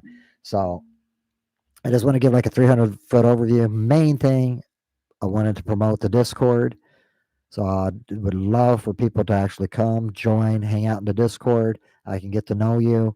We can actually sit here and go over this all one-on-one, and then show you some of the courses. And again, I just like to get to know people and stuff. And again, just socialize, engage, have fun, meet different people. Even if you're not into cybersecurity, come on over and hang out with us. Because again, we're going to have the karaoke hangouts and stuff. So again, you can promote your karaoke. We can all sing some songs. And again, you can meet some of my Filipino friends and people here in the States too that are actually doing some karaoke. And again, I got a channel where you can promote your channel, so feel free. And we can have our movie night. And again, if you just want to sit and chill, hang out, talk about your day, maybe if you want to rant, whatever. And again, I can always add extra channels if people want me to add extra stuff. So if you have any art projects or something that you're into, I can add an art channel if you guys would like to do that. Political, religion, and stuff, we can create channels. I just know sometimes with that it can cause controversy. The thing is, I can assign a role, so people who want to opt in, you could join a channel like that if you want to sit here and discuss religion with other people, or you know. And again, all cordial. We're all respectful. As an adult, I shouldn't have to tell people to be an adult. I would just hope that we can all be cordial and civil with one another. I don't really ban people. I'm not a big fan of it, but if anybody does come in trolling, or somebody just wants to come and become a nuisance and stuff, I will get rid of you, no problem. And I will not hesitate. Because again, I don't want disruptions to the community. I just want it to be a fun place where we can all hang out, and I don't got to be some evil ogre where I'm sitting up on my throne, because it's not a power trip. Anybody can create a Discord server. I just letting anybody know all are welcome. I don't care who you are. Now, when it comes to language barriers, I do speak English. It is my first language. I'm not bilingual. I am trying to learn some Tagalog because I'm trying to be able to, conversate and especially chat with my new friends that I found over in the Philippines on YouTube. Am I getting any good at it? Not really. So it'd be great if I do have any Filipino people that actually, if you want to sit, we could actually have a tutoring session if you guys would like to do one-on-one with me or other people that might want to learn Tagalog. So I think, yeah, that would actually be a great little channel to put in there, because I know I'll definitely be in there, because I'm reading some books and I'm watching some videos. It's not as good as actually being able to communicate with somebody one-on-one in their language. And then they can explain, because I can actually hear the dialect and I can hear the way it's being pronunciated. Google Translate only goes so far, and it's not always accurate. I've learned this the hard way. All right. So let's go over this little command again. So this is net discover live host identification. And let's see. Net discover. Say a simple ARP scanner to scan for live hosts in a network. NetDiscover is a simple ARP scanner that can be used to scan for live hosts in a network. It can scan for multiple subnets also. It simply produces the output in a live display and incurs. This can be used in the first phases of a pen test, where you have access to a network, which we have access. And again, this is why we do virtual machines. One, it's okay to break it. It's virtual. This is for learning purposes. And disclaimer before I go on, I always forget. I usually do this for most of my videos. All the information that I'm sharing with you is for educational purposes only, and to better your skill set. Again, in a ethical way. I do not promote any type of unethical hacking or misuse of any of this information. If you use this for any illegal uses or any malicious activities, you will be prosecuted to the full extent of the law by the United States government, which is a minimum of usually 30 years in federal prison. The only networks that you have access to are your own networks, unless you got consent, a verbal consent or written consent to be on anyone's network. Any information, if you get on somebody's network, there's passive recon, but if you extract anybody's information or remove that, that is illegal and that is a gray area. I will always tell you certain things that we're doing in a lab environment. I can, and people will remind me, but I'll try to stay diligent on this is where most of the time you could do, and this is where you're crossing the line. And when it comes to pen testing, you do understand these are written contractual obligations or contracts that you sign with a company or another user, and we sign NDAs, a non-disclosure agreement. So therefore, this is all consensual. Doing this on your friend's Wi-Fi network or a foreign or a website or whatever, I do not condone, nor do I sit here and promote any type of activity like that. If that's what you're into and that's what you want to do, there's other places on the internet to go learn information. And if that's what you're going to do, again, I don't want to know about it, nor do I care. And if you want to go to jail, that's all on you. I don't feel sorry for anybody that wants to break the law. But again, explore.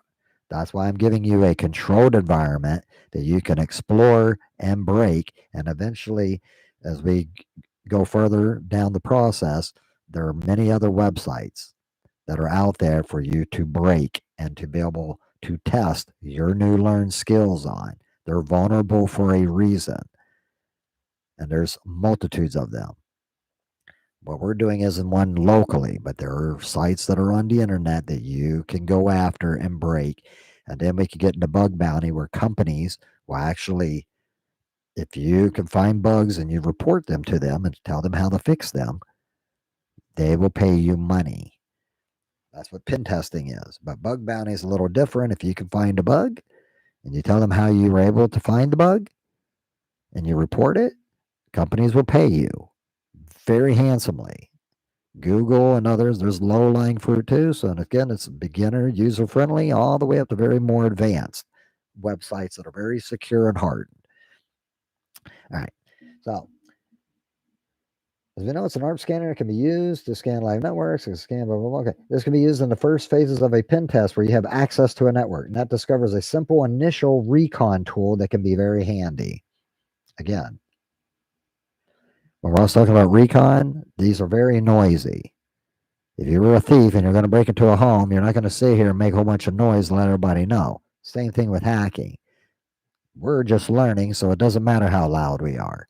But the thing is, eventually, I'm going to show you how we can be more stealthy and how we can pivot and do evasion and get around firewalls and all that. Again, this will come later. And again, the scope of our projects are always evolving, okay? Because now when you got AI now involved and stuff, it's getting a lot more harder to not be noticed as much.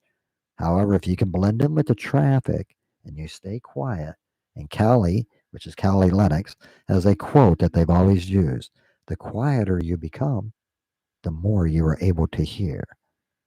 Think about it. It makes sense. Logic and reasoning. All right. So NetDiscover is a simple initial recon tool that can be very handy. The features are it's a simple ARP scanner. It works in both active and passive modes. And we'll discuss more about this. Produces a live display of identified hosts. It's able to scan multiple subnets, and there's timing options. If we look at the options, now you'll see some of these flags. This is what these are called. So this -I, remember the device, your network device. Remember when I pushed -I, Ethernet 0, which was my device, my network device. You can put a specific range. See, scan a given range instead of auto scan.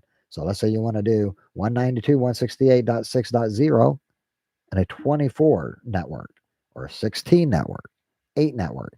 And we'll get into CIDR notation and all that later once we get into networking. Okay. -L, it's a file. Scans the list of ranges contained into a given file. You can push -P for passive mode. Do not send anything, only sniff. -M, file scans the list of known MACs and host names. Dash capital F. Now again, case sensitive and lowercase, so they got different meanings here. F, capital F is a filter. Customize PCAPs. PCAPs is a networking terminology that we use, and we'll get deeper into that in the networking. It's a filter and expression. This is when we start getting into Wireshark, and you'll be able to start seeing packets and what these packets look like on an actual network or being sent through the network. Okay, dash S, lowercase s, time to sleep button between requests, which is sometimes good, a little more stealthier. Dash N is nodes, the last IP octet used for scanning from 2 to 253. Remember what we were talking before. Dot 1 is usually the router, 254 is the loopback. So 2 to 253. Dash C is your count. Number of times to send each ARP request. So we can time it and we can say so many counts we want to do. Dash small f, enable the fast mode scan. Saves a lot of time. Recommended for auto. Dash D, ignore home configuration files for auto scan and fast mode. Enable the sleep time suspension between requests. You can print results in a format suitable for parsing by another program. How many flags? Okay, dash capital N prints the header only. Dash L, parsable output, continues listening after the active scan is completed. See, lab, simple host discovery and related options. Net discovery runs simply by executing the command into auto mode. So if you notice, net discover, that's what I typed, and then I put the flag. So if you notice, see, dot 1, dot 2, dot 5, these are other devices on that network, the MAC addresses. Now, if you notice with mine, it was saying VMware. Here it's telling you the name of the actual vendor. See, the MAC vendor's host name. So Samsung Electronics, an Apple device, Camdus Computer Systems. Again, that's just an example. See, we can scan a specific range with the R option. As you notice, .R, 1.0 with a 24 slash 24 network. Multiple ranges from a file. So it's given us different examples on how we can scan this. Okay, enough with about the net discover here. So come back up here. All right.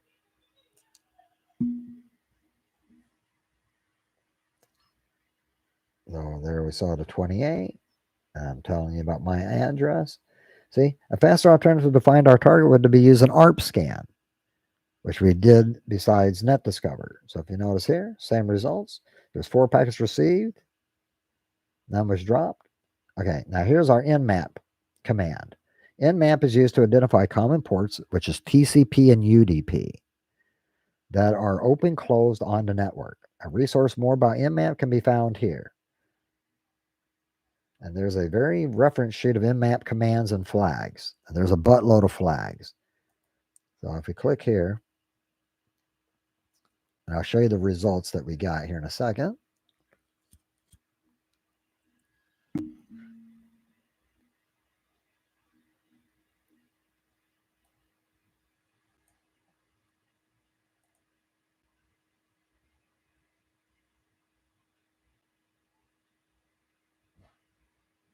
So there are some PCAP files.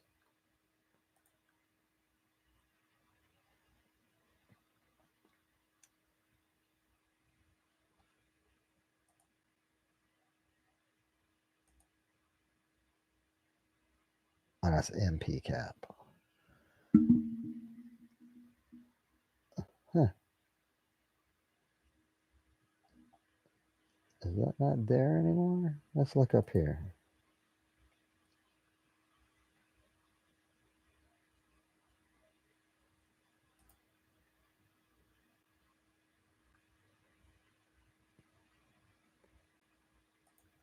There's the reference guide. And again, it is an older looking layout, but again, this is an old tool. Okay, this will break it down, give you some general information. Nmap is a network mapper. It's an open source tool for networking exploration and security auditing. It was designed to rapidly scan large networks. Although it works fine against Single host. Nmap uses raw IP packets and novel ways to determine what hosts are available on the network, what services, application name and version those hosts are offering, what operating systems and OS versions they are running, and what type of packet or filters or firewalls are in use, and dozens of other characteristics. While Nmap is commonly used for security audits, many systems and network administrators find it useful for routine tasks such as network inventory, managing service upgrade schedules, and monitoring host or service uptime. The output from Nmap is a list of scanned targets with supplemental information on each depending on the options used. Key among that information is the interesting ports table. That table lists the port number and protocol, service name, and state. The state is either open, filtered, closed, or unfiltered.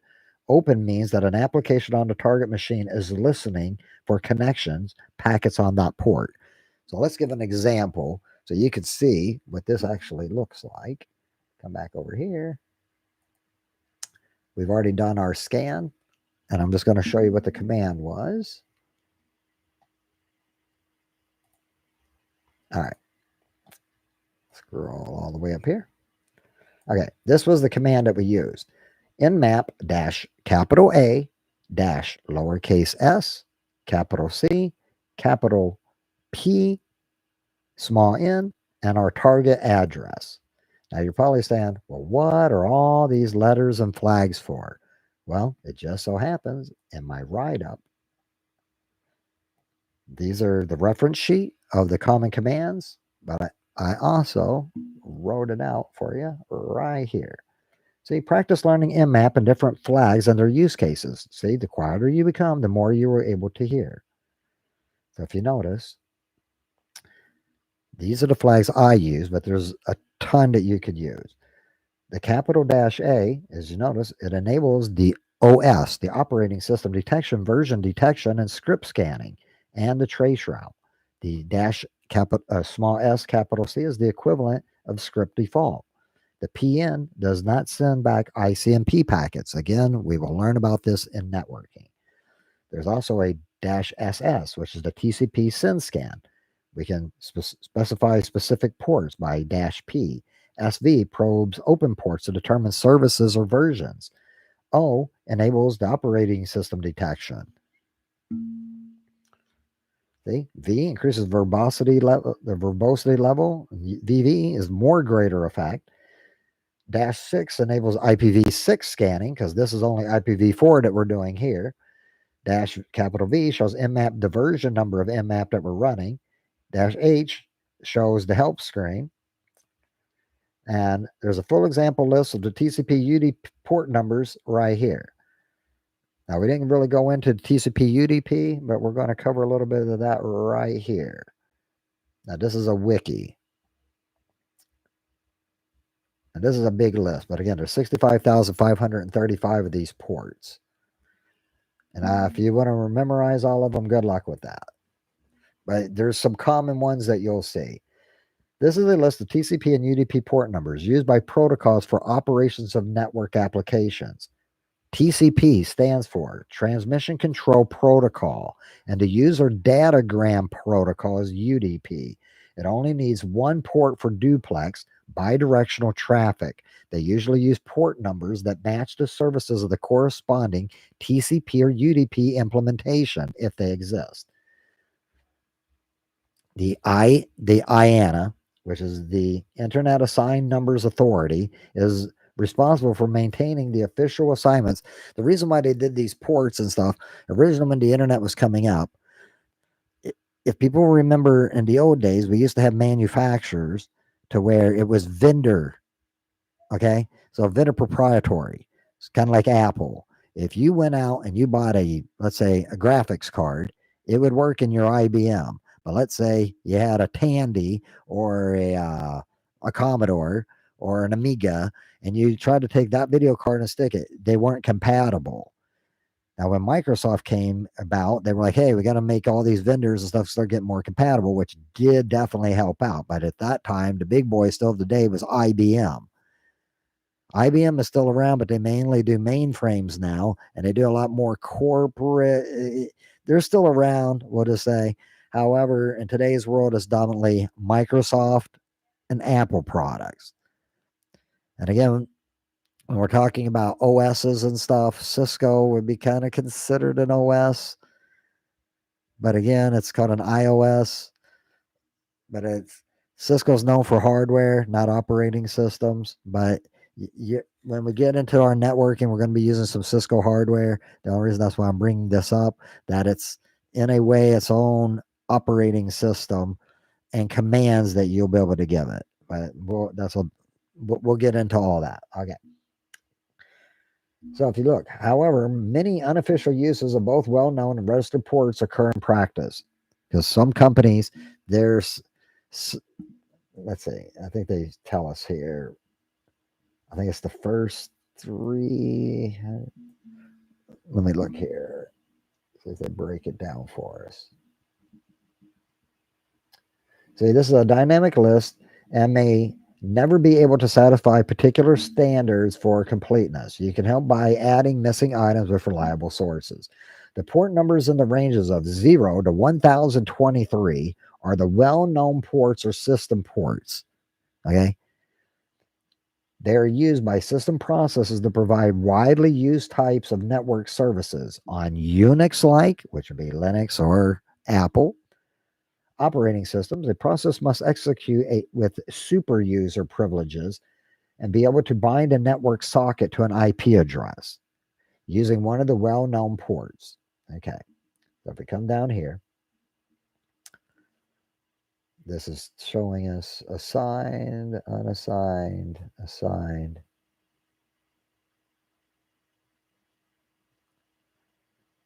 Okay, trying to look at some here. On the right-hand side is the name of the port. So say you got Wake on LAN 9. So let's see, daytime protocol. Oh, wait a minute. Yeah, see, port 20, FTP, the file transfer protocol. And you can click on it, it'll break it down for each protocol. Port 22, secure shell, which is SSH, secure logins, file transfer, SCP, SFTP, and port forwarding. Telnet is on port 23, which a lot of people don't use Telnet anymore. SMTP, the Simple Mail Transfer Protocols, port 25. So you look through here, see Palo Alto's panoramic high availability HA sync encrypted port is on port 28. Let's see, time protocol, wrap, graphics, where is, oh, we got the Whois protocol, which is on port 43. Let's look through here. TACAX, login protocol, still in draft, which is an improved distinct of TACAX. Okay, that's port 49. There's Xerox networking systems called XNS. I've never used this protocol, so I don't know. It's a time protocol. Despite this port being assigned by IANA, the service is meant to work for SPP, the ancestor of IPX and SPX. DNS on port 53, the domain name system that we were speaking of earlier. Let's see. The ISPX, some more Xerox.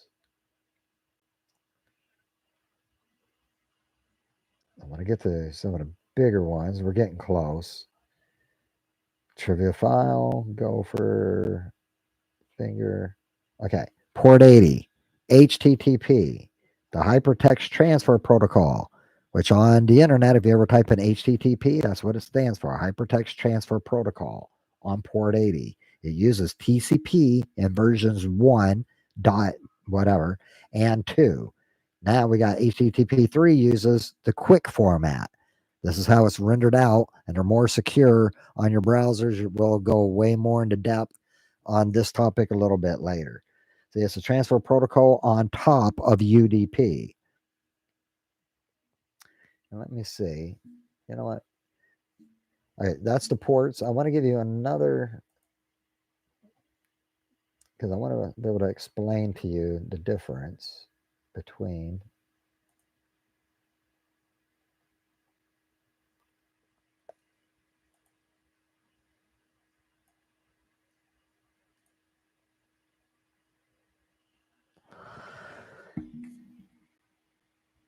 Oh, come on.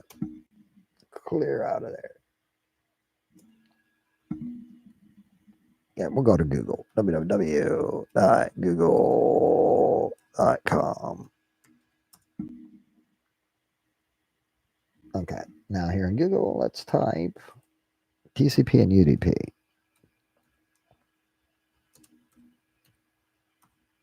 Oops.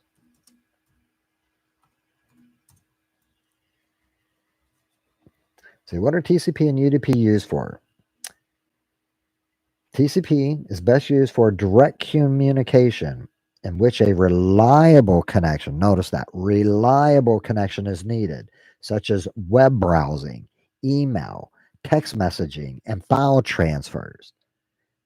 Now you say, well, why wouldn't I want something that's reliable? There's a reason. You got to think about data, think about being able to limit.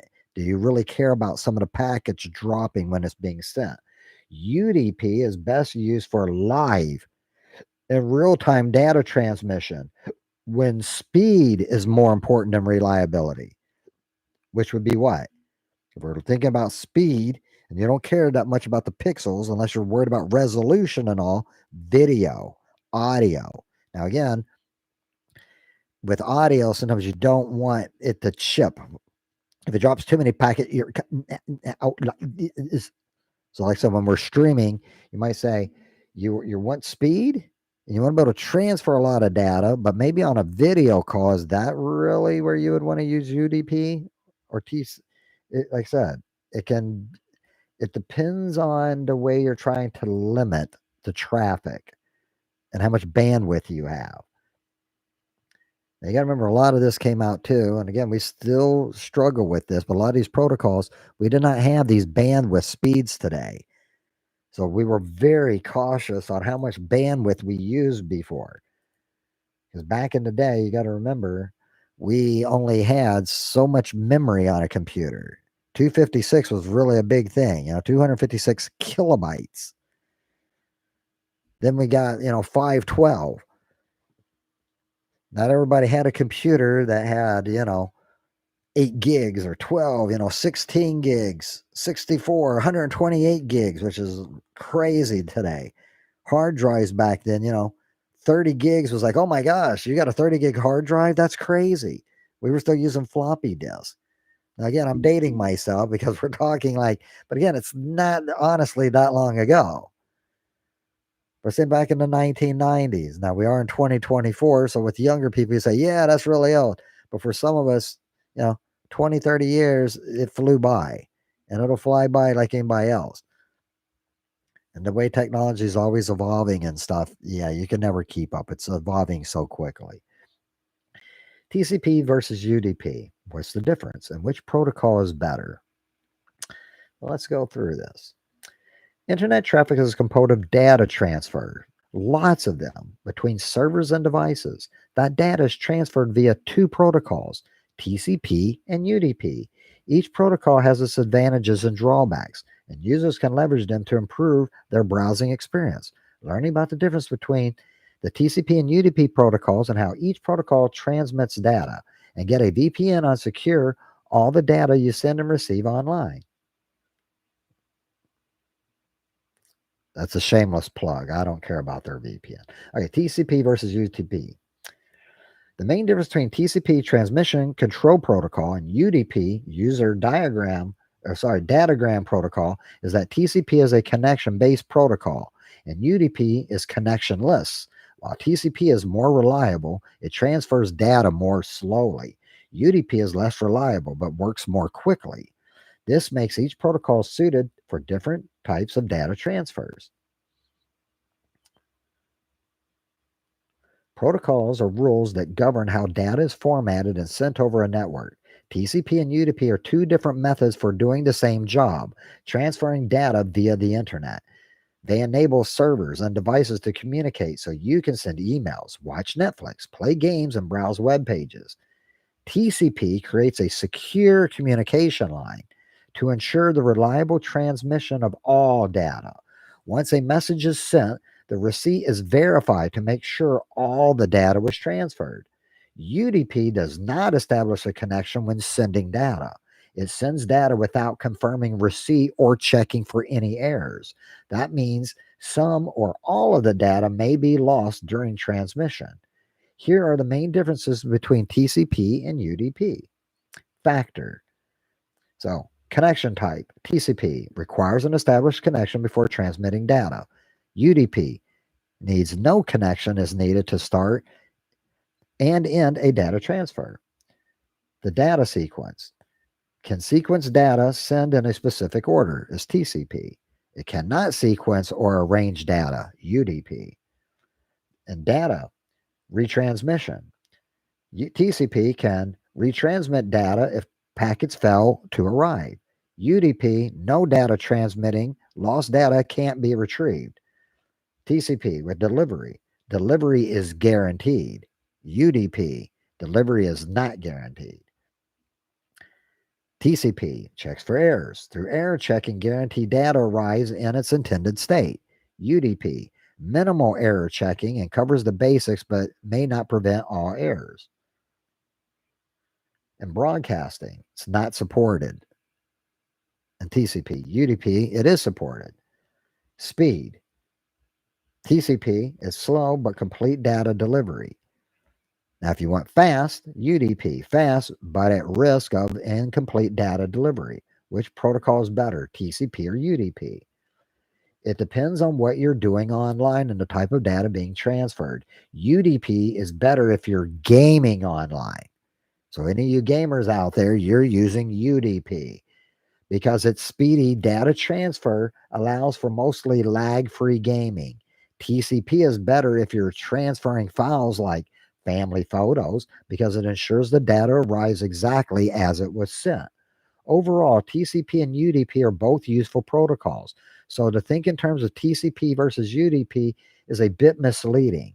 But depending on the type of data transfer, TCP or UDP might be better for the job. Here are some examples. See, TCP is best for, and again, think of reliable things, email or texting, file transfers, web browsing.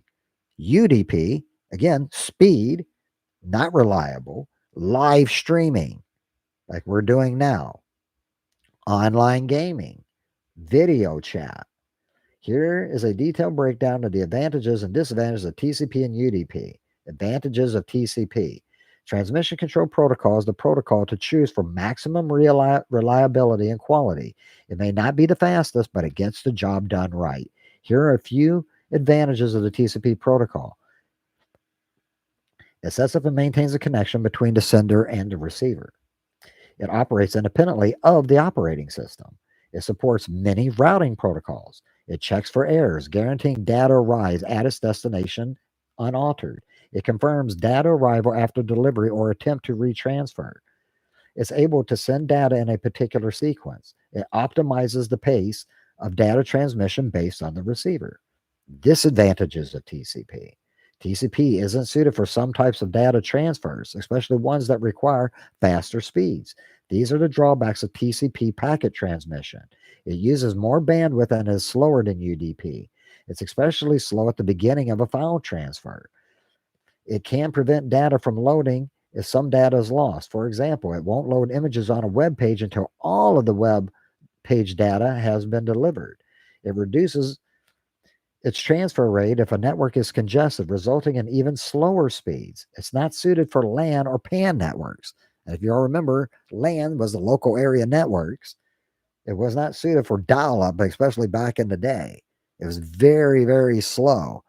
Now, the thing is, UDP, again, we really couldn't send much over that. We did have some voice calls, which was VoIP back in the day. All right. And it can't multicast or broadcast. Despite its slower speeds, TCP is the only protocol that can retransmit lost data packets. When reliability is critical, TCP is the best option. Applications of TCP.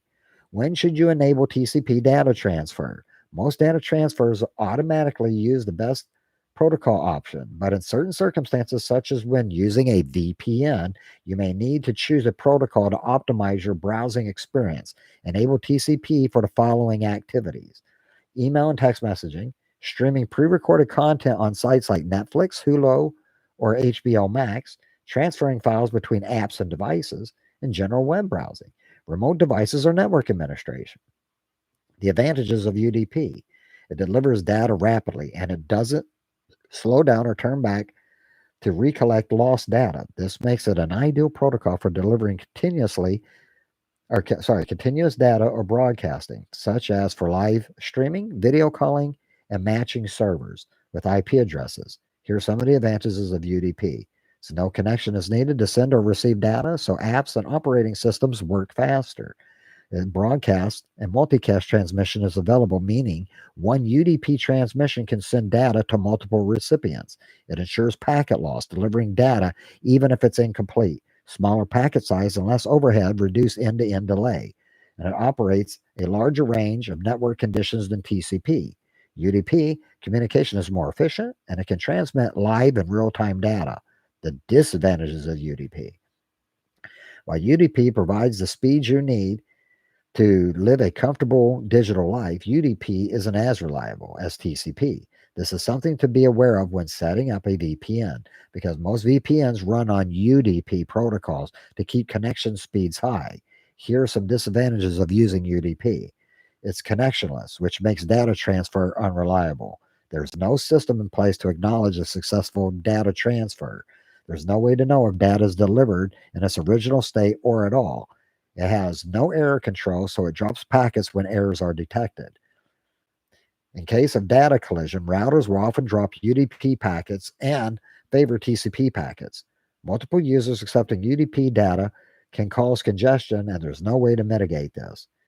It cannot sequence data, so data can arrive in any order or out of order. So I think we've got the general idea now, and hopefully you understand the difference between TCP and UDP. So let's come back over here. We saw our nmap. We can get rid of that. Let's look at our scan. All right. So from the information that we've learned, and we're about to wrap it up right here after the nmap scan, and then we'll get into some more recon in my next little video when we do it. Hopefully you guys are finding this useful, and I know I'm just talking and rambling on. So let's go on a little more. All right. So, whoops. No.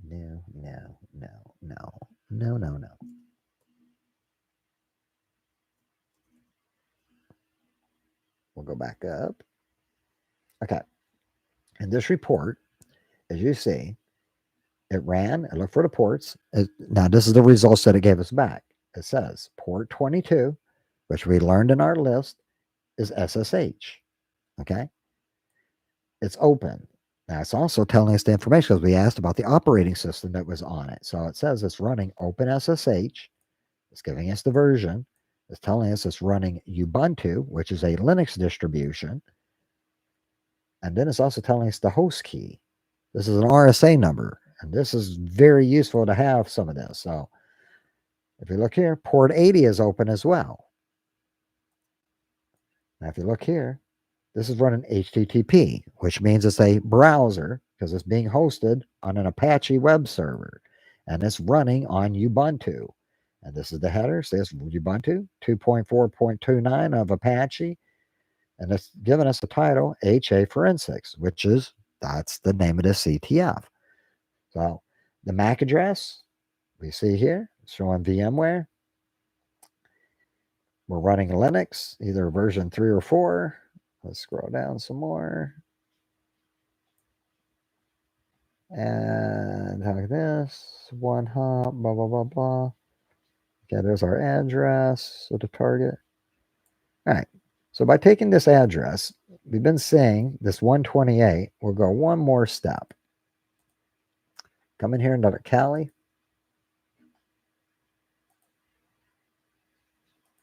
Open up a new one, type this in. We're going to go paste and go. Now, again, this is going to HTTP. Now, if you notice what came up, it's a website. This is our target that we were looking for. We saw that it was hosting on port 80. As we know, notice, remember, we come right back here. It told us on port 80, HTTP, which is the hypertext thread protocol.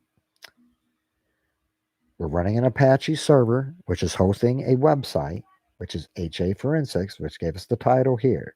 As you now notice, this is the website. Now, if we right click on it, we can look. Let's see. We can look at the info here. Well, we'll look at the source code first. So if you look here, if you right click on any web page, you can usually right click unless they got it blocked where you can't see the source code. We should be able to see the source code for this. So let's see if it gives us any information here. So we see blah, blah, blah, CSS, cascading style sheet. So this is just formatting.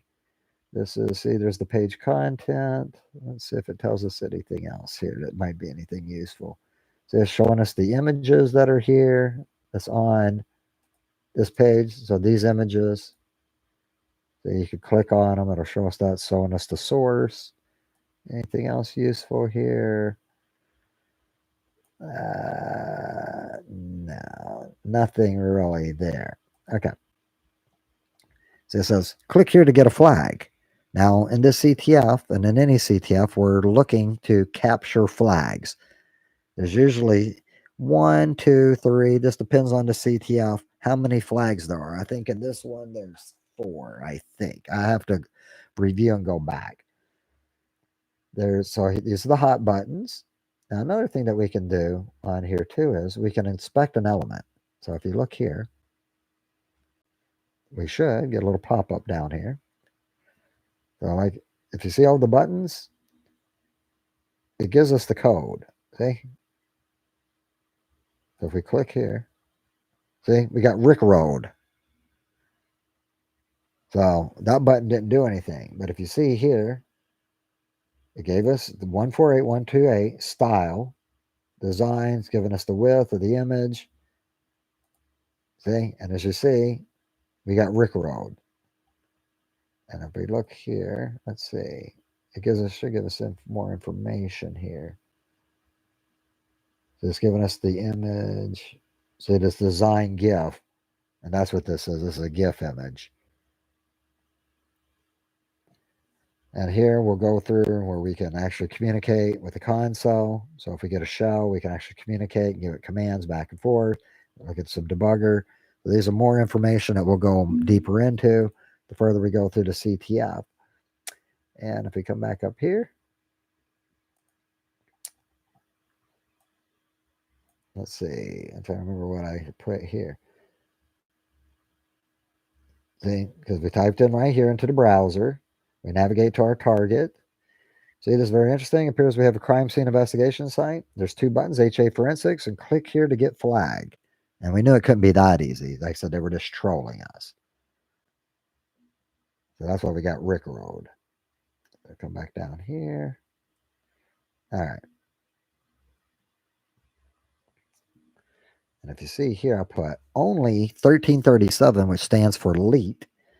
Elite hackers click buttons, right? Oof. I hope you are not a noob and we're too click happy. Because again, we take our time. But I showed you what would happen. You would get rickrolled. Guess we live and learn. Ha, ha, ha, ha.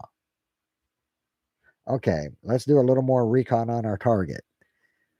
And the next videos that I do, it'll be called NICTO, which will be the next of the scans. So hopefully, if you guys want, I can show you here. This is what the CTF that we're doing is called HA Forensics.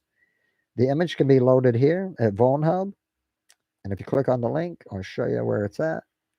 And I'll post this in my in the Discord.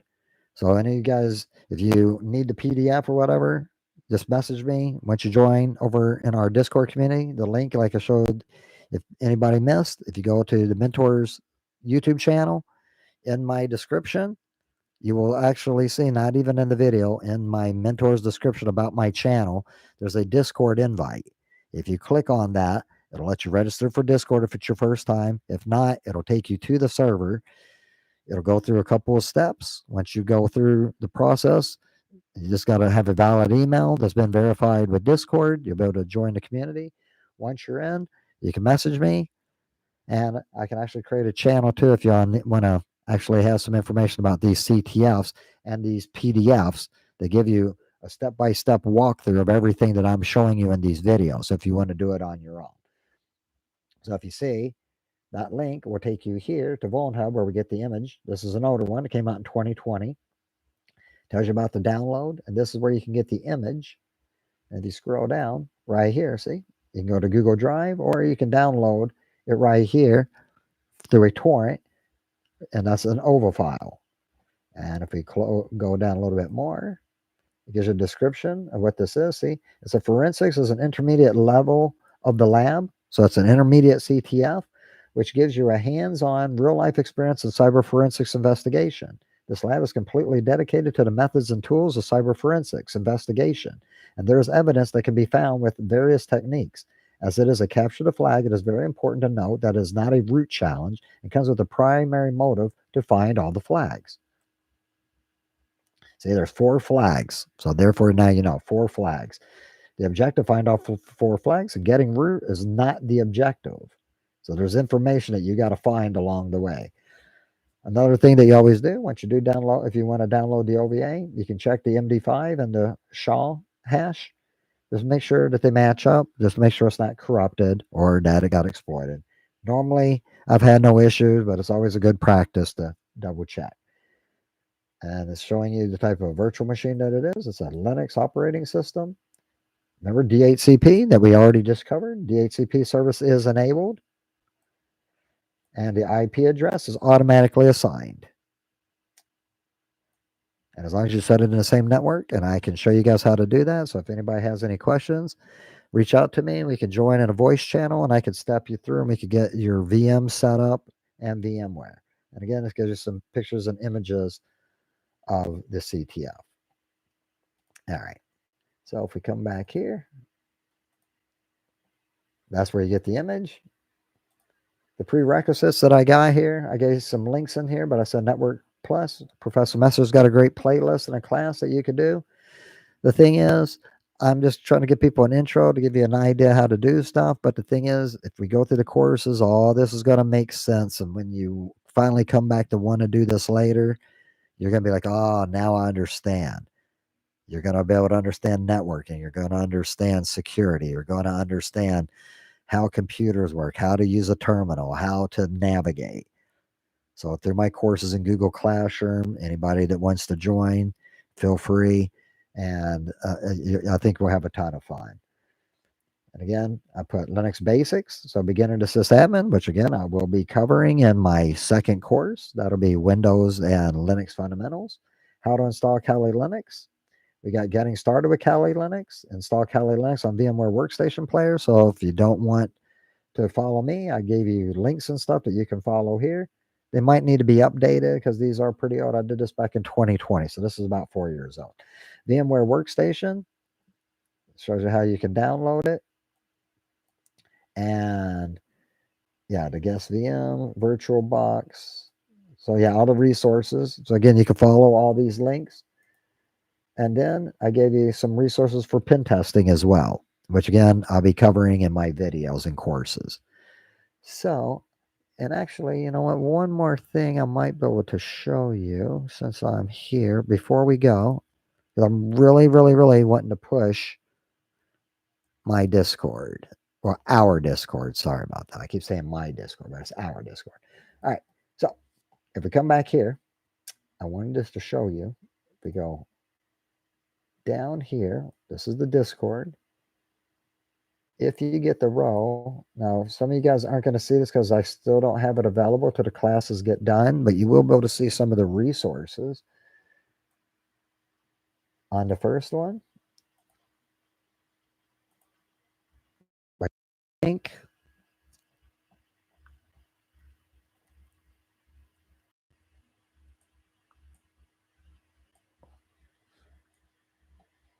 this is where it takes you. This is my Google Classroom. Now, right here is the actual class invite. The thing is, there's nothing there. I'm going to change this class invite. I should have blackened it out. But now you can see it. It's still under work. But if you see here, if you come to my home, these are the classes that I'll be offering. So as you see, we got Get.io and Hugo Basics. And as you notice, I'm going to have them in order. So I said, your journey starts here, and they're all in order for a reason. So you start here. After you get done with this course, you'll come to Windows Linux Fundamentals. This is the second course. Then you'll advance to Networking 101. This is where we'll be doing CCNA type of work. We're going to be doing hands-on labs. We'll be setting up your topologies.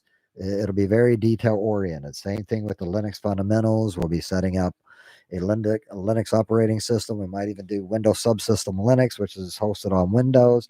I'm not going to get super detailed, but you're going to learn a lot. You're going to learn about the command prompt. You're going to learn PowerShell, and you're going to learn Bash scripting, which is Linux.